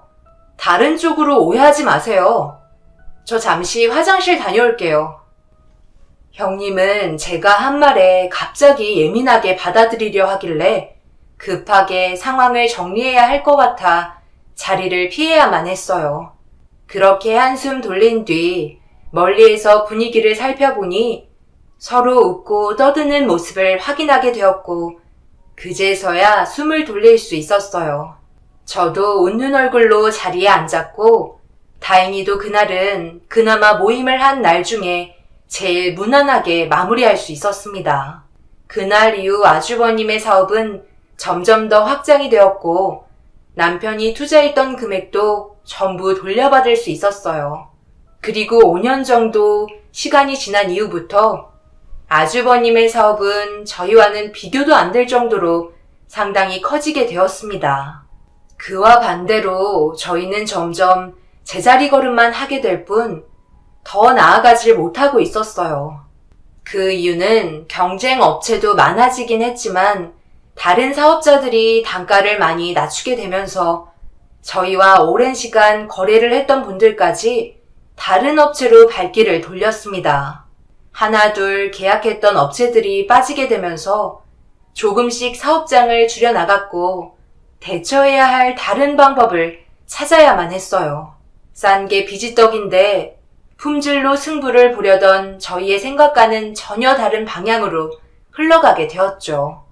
그리고 시간이 갈수록 남편이 술잔을 드는 날도 많아졌어요. 제가 해결해주지 못할 고민거리들이 많다는 걸 알 수 있었습니다.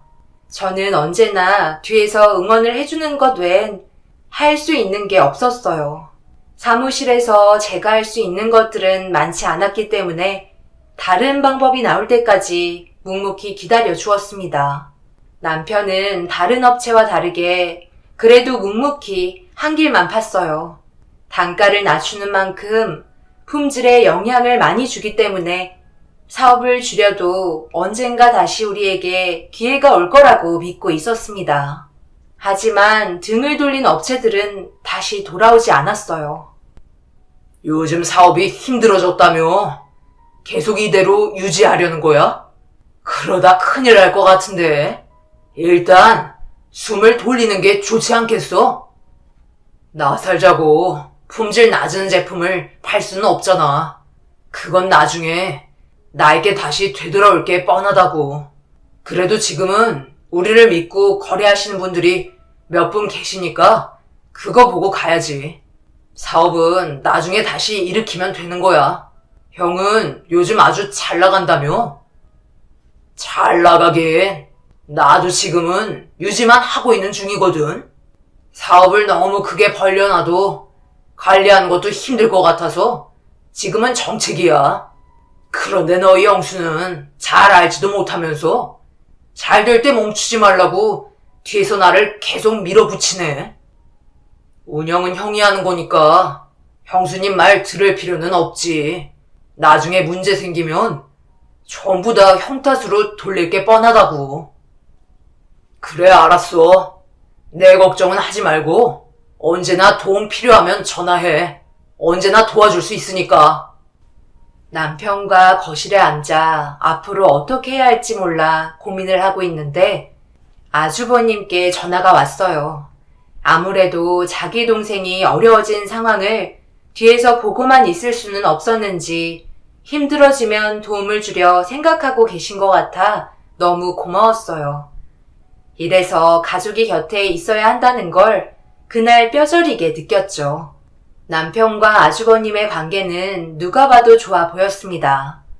그런데 아주버님이 전화를 끊자마자 형님이 저에게 전화를 걸어오더라고요. 그때 느낌이 별로 좋지 않았습니다. 그리고 전화를 받자마자 예상했던 대로 수화기에 불이 날 정도로 저에게 막말을 퍼붓기 시작하셨어요. 동서, 설마 우리한테 손 벌리려는 건 아니지? 이래서 그이가 사업을 확장하지 않고 멈추고 있었던 거구만. 형님, 무슨 말을 하시는 건지 못 알아듣겠어요. 천천히 좀 얘기해 주시면 안 될까요? 저희가 갑자기 손을 벌린다뇨. 내가 그이 옆에 있었는데 요즘 사업이 힘들다며. 그래서 사업도 줄이고 있는 중이라면서? 돈 버는 게 당연히 쉬운 게 아니지. 그렇다고 우리가 힘들게 모아둔 돈을 동손에 줄 필요는 없잖아? 예전에 투자받은 금액은 전부 돌려준 걸로 알고 있는데, 그럼 우리도 신세진 거 없는 상황인데 굳이 도와줄 필요는 없잖아? 원래 인생이 그래. 올라가는 게 있으면 내려가기도 하는 거야.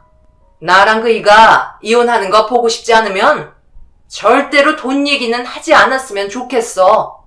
도련님이 서운해할까봐 동서에게 전달한 거니까 잘 돌려서 얘기하도록 해.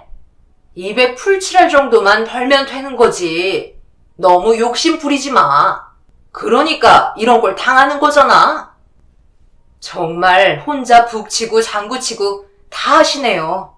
저희가 도와달라고 한 적도 없고 돈 얘기 꺼낸 적도 없는데 뭐가 두려워서 먼저 전화하셨어요? 돈 빌려달라는 말이 그렇게 두려워요?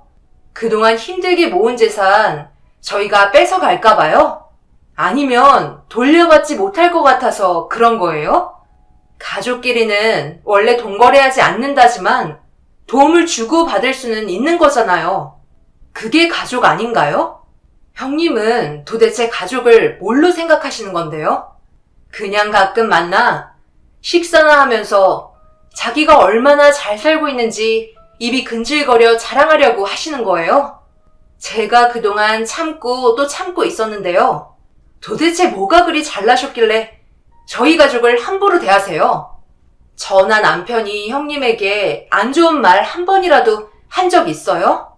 서로 말조심하면서 최대한 감정 상하지 않게 관계를 유지하고 있는데 형님은 아직 감정 조절도 되지 않는 7살 태인이보다 못하신 것 같아요. 앞으로 이런 말씀 하실 거면 2번 다시 전화하지 마세요.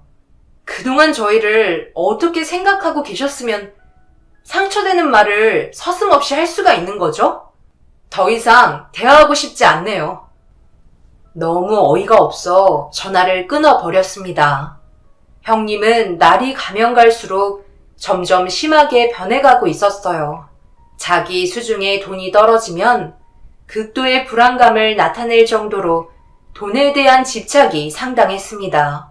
그나마 다행이었던 건 형님 전화인 걸 확인한 순간 자리를 옮겨 통화를 했던 게 잘한 선택이었어요. 남편이 옆에 같이 있었다면 분명 집안 싸움이 날 정도로 형님의 막말은 귀에 담기 힘들 정도로 심했었어요. 이런 소리를 듣지 않으려면 사업이 잘 돼야 하는데 시간이 지날수록 사업은 점점 더 위태로워졌습니다.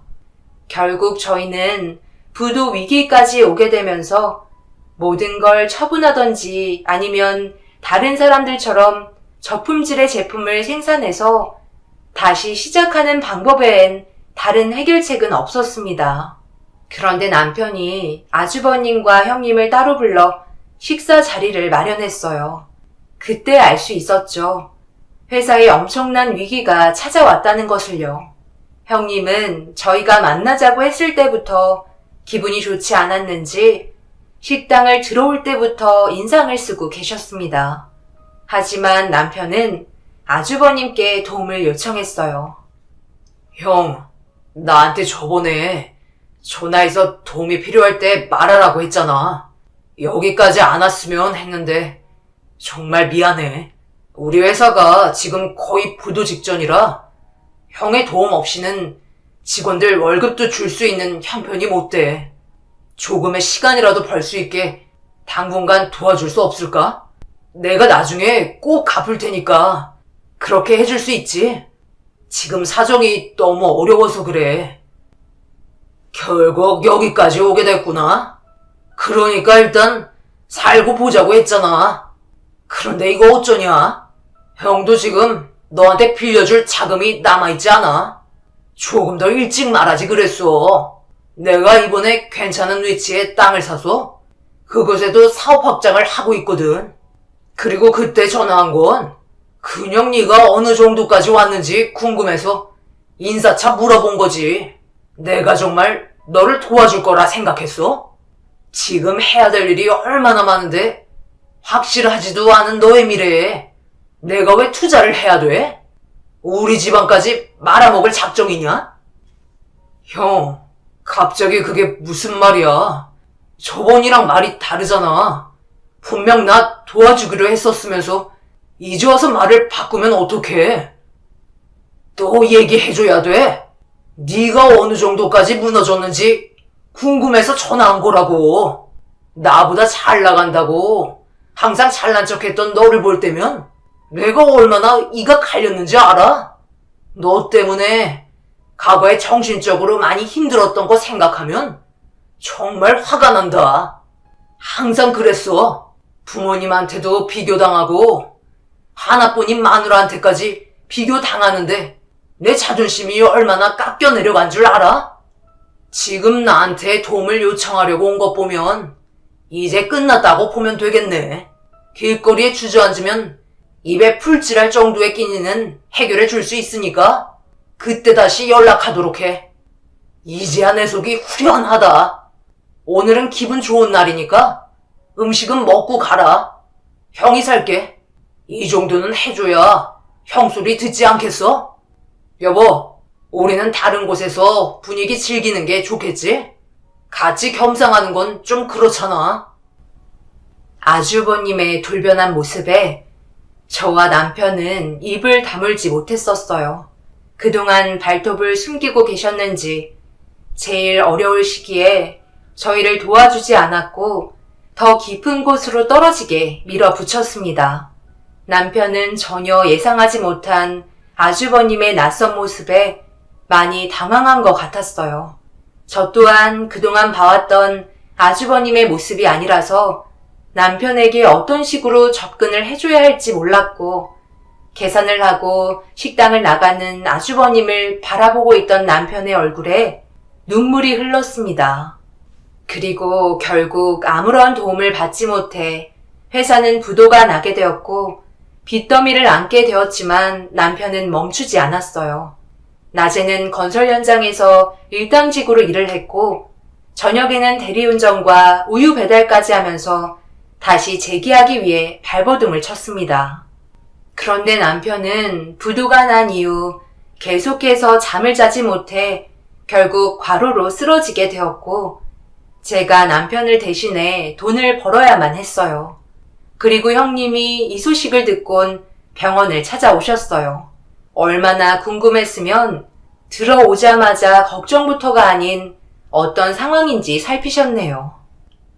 여긴 어쩐 일이세요? 저희가 연락도 하지 않았는데요.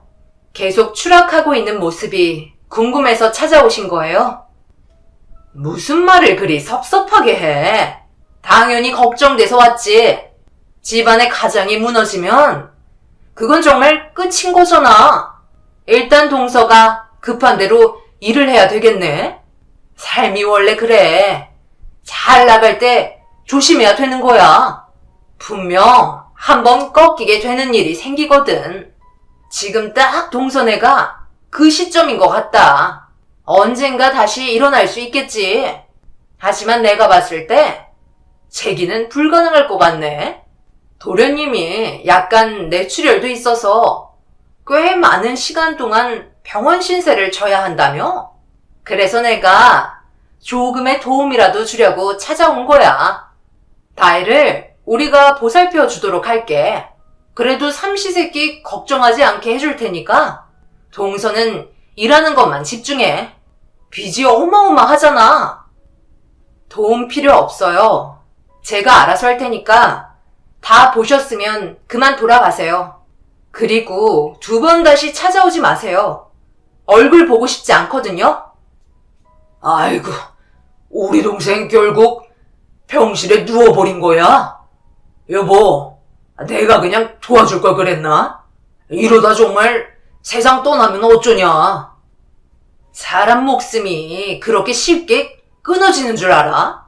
다혜를 우리가 돌봐줄까 하고 그래야 미안함도 덜 수 있을 것 같아서. 그거 좋은 방법이네. 다혜가 무슨 죄가 있겠어? 다 부모 잘못 만난 탓이지. 앞으로의 인생이 창창한데 걱정이네. 아주버님과 형님의 가식적인 모습들은 소름이 돋을 정도였어요. 결국 너무 화가 치밀어 올라 병실에서 소리를 지르고 말았고 그제서야 2분은 병실에서 나갔습니다.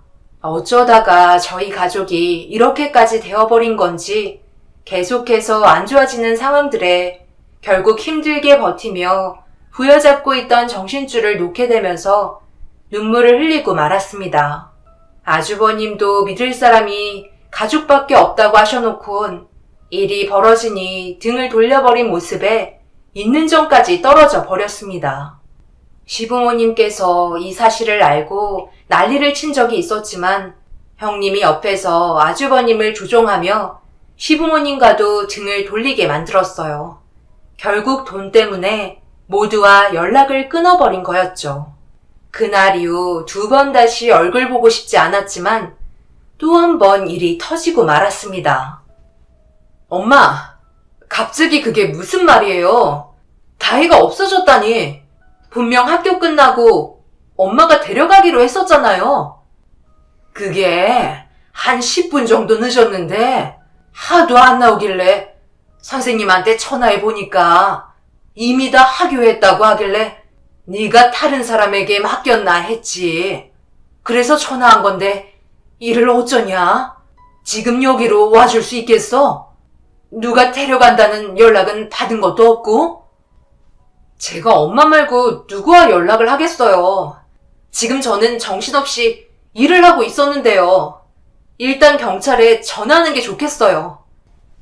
갑자기 사라진 다혜를 찾기 위해 곧바로 경찰에 전화를 걸어 도움을 요청했어요. 그리고 회사에 사정을 얘기한 뒤 급하게 택시를 타고 학교에 도착을 했습니다. 온 동네가 떠나갈 정도로 다혜의 이름을 외쳐 부르며 찾아다녔지만 제 앞에 나타나지 않았어요. 그런데 그 순간 형님에게 전화가 오길래 병실에서 나눴던 대화가 스쳐 지나갔네요. 그리고 예상했던 대로 형님네가 다혜를 데려간 거였고 밥 한 끼 먹이려 데려왔다며 아무렇지도 않게 말하길래 화가 머리끝까지 올라와 버린 저는 수화기에 대고 입에 담지 못할 말들을 퍼부으며 가만두지 않겠다며 형님네로 향했습니다.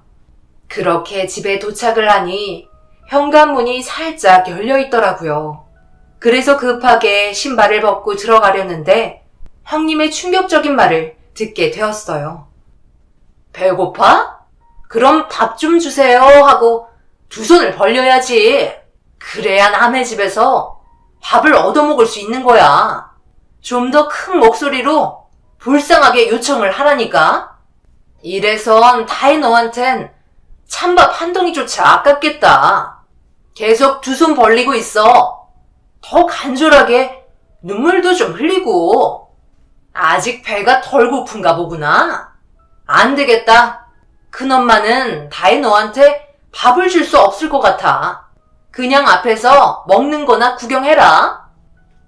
이게 지금 뭐 하는 짓들이야? 애를 앞에 두고 지금 뭐라고? 내 딸이 거지야? 나한테 말도 안 하고 지금 내 딸을 데려가? 다혜 너 손 내려. 시킨다고 그걸 하고 있으면 어떡해? 정말 그렇게 안 봤는데 인간 이하의 짓들을 하고 있네. 너희들이 앞으로 얼마나 잘 살아갈지 모르겠지만 분명 그 끝이 있다는 걸 명심해. 너희 입에 들어가는 캐비어가 사치였다는 걸 분명 알게 될 거야. 저는 딸을 데리고 급하게 집으로 돌아왔어요. 제 자식을 건든 건 절대 해선 안 될 행동이었고 결코 용서해 줄 수 없었습니다. 너무 화가 치밀어 올랐는지 집에 와서도 분노를 가라앉히지 못했어요. 형님에게 뺨을 수십 차례 올려붙여도 시원치 않았지만 그렇게 하는 순간 제가 지는 것 같았고 똑같은 인간 이하에 취급받는 게 싫어 꾹 참고 있었어요.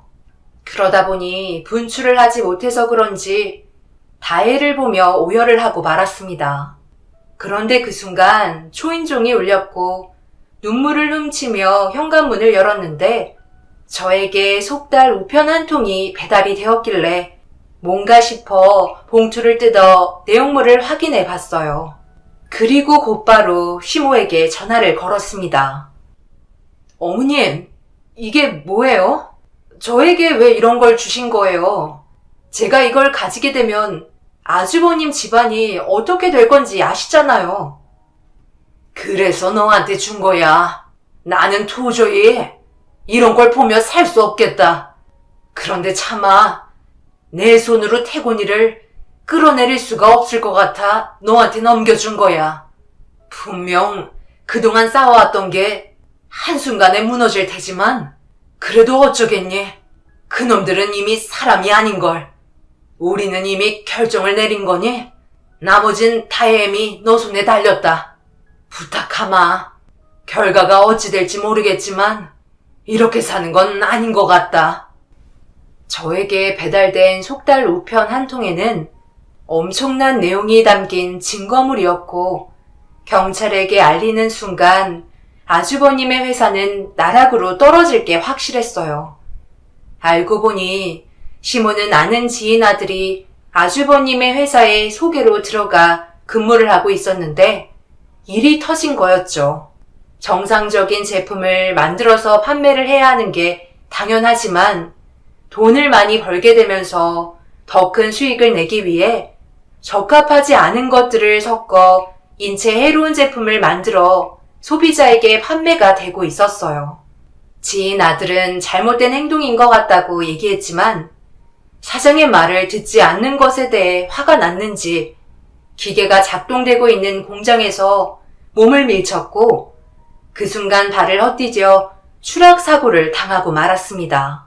전신이 마비가 돼서 아무것도 밝혀낼 수 없게 되자 더 이상 두고 볼 수 없었는지 시모와 지인 부모는 악착같이 내부의 상황을 전부 밝혀내었고 시모와 오랜 기간 관계를 유지했던 지인분께서 시모에게 직접 내려오게 해달라고 부탁을 한 거였어요. 하지만 시모는 자신의 손으로 제자리로 돌려놓기에는 마음이 약하셨는지 그동안 저희에게 했던 행동들을 전부 알고 계셨던 시모는 제가 행동으로 옮겨주는 게 좀 더 수월할 것 같아 저에게 대신 부탁을 하게 된 거였습니다. 사고 당시의 내용들과 내부 기밀의 자료들을 손에 쥐고 많은 생각을 하고 있는데 저는 딸의 행동을 보고 곧바로 경찰서로 향했어요. 다혜가 전신 거울 앞에서 형님이 시켰던 행동을 연습하고 있었습니다. 우편의 내용을 보고 있을 때 잠시 가라앉았던 분노가 다혜의 행동에 다시 치솟아 올랐고 그렇게 경찰서에 찾아가 아주버님의 회사에 대해 고발을 하게 되었어요. 그리고 결국 모든 사실이 밝혀지게 되면서 아주버님의 회사는 순식간에 무너지고 말았습니다. 한순간에 모든 걸 잃게 되었던 거죠. 제가 내부 기밀을 가지고 있을 거라곤 전혀 생각하지 못했는지 전부 거짓이라고 발을 빼려 했지만 이미 늦은 상태였어요. 거기에 더해 근무를 하던 사람들의 임금 또한 제대로 지불하지 않고 계속해서 다음 달로 2월에 그만두지 못하게 이용한 것도 밝혀지게 되었습니다. 한순간에 판세가 정말 뒤집히게 된 거였어요. 결국 본인들이 길거리에 나앉고 말았죠. 시부모님도 받아주지 않으셨고 저희도 받아주지 않았어요. 그런데 남편이 몸을 회복하게 되면서 좋은 소식이 들려왔습니다. 저희와 계약을 했던 업체분들에게 전화가 와선 저희 제품을 찾기 시작했어요. 장비에 들어갈 부품들이 오래 쓰지도 못하고 불량이 많아 장비에까지 문제가 생겼다며 품질이 좋았던 저희 제품을 요청하는 업체가 다시 돌아와 달라며 남편에게 희망을 안겨주었습니다.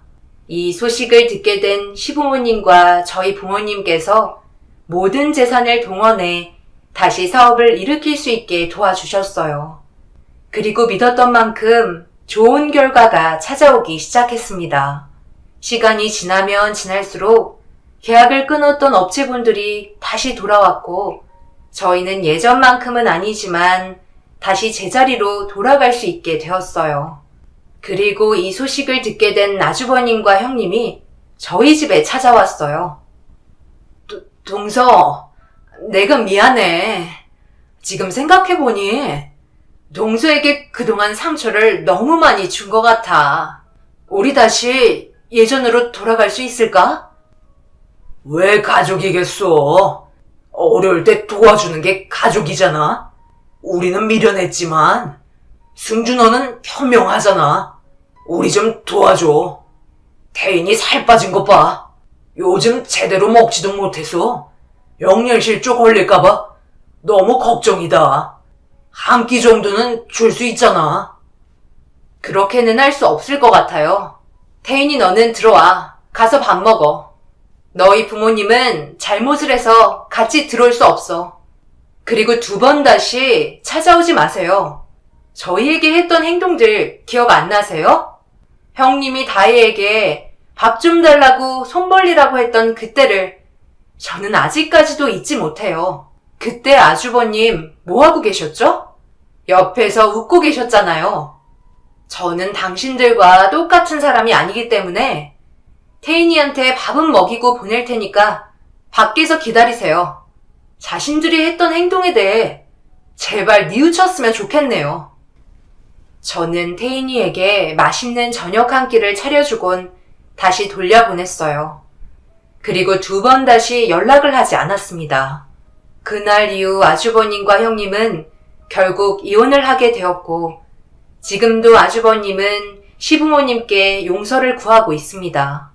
남편도 절대 받아주지 않겠다고 하네요. 과거에 받았던 상처는 평생 기억에 남을 것 같습니다.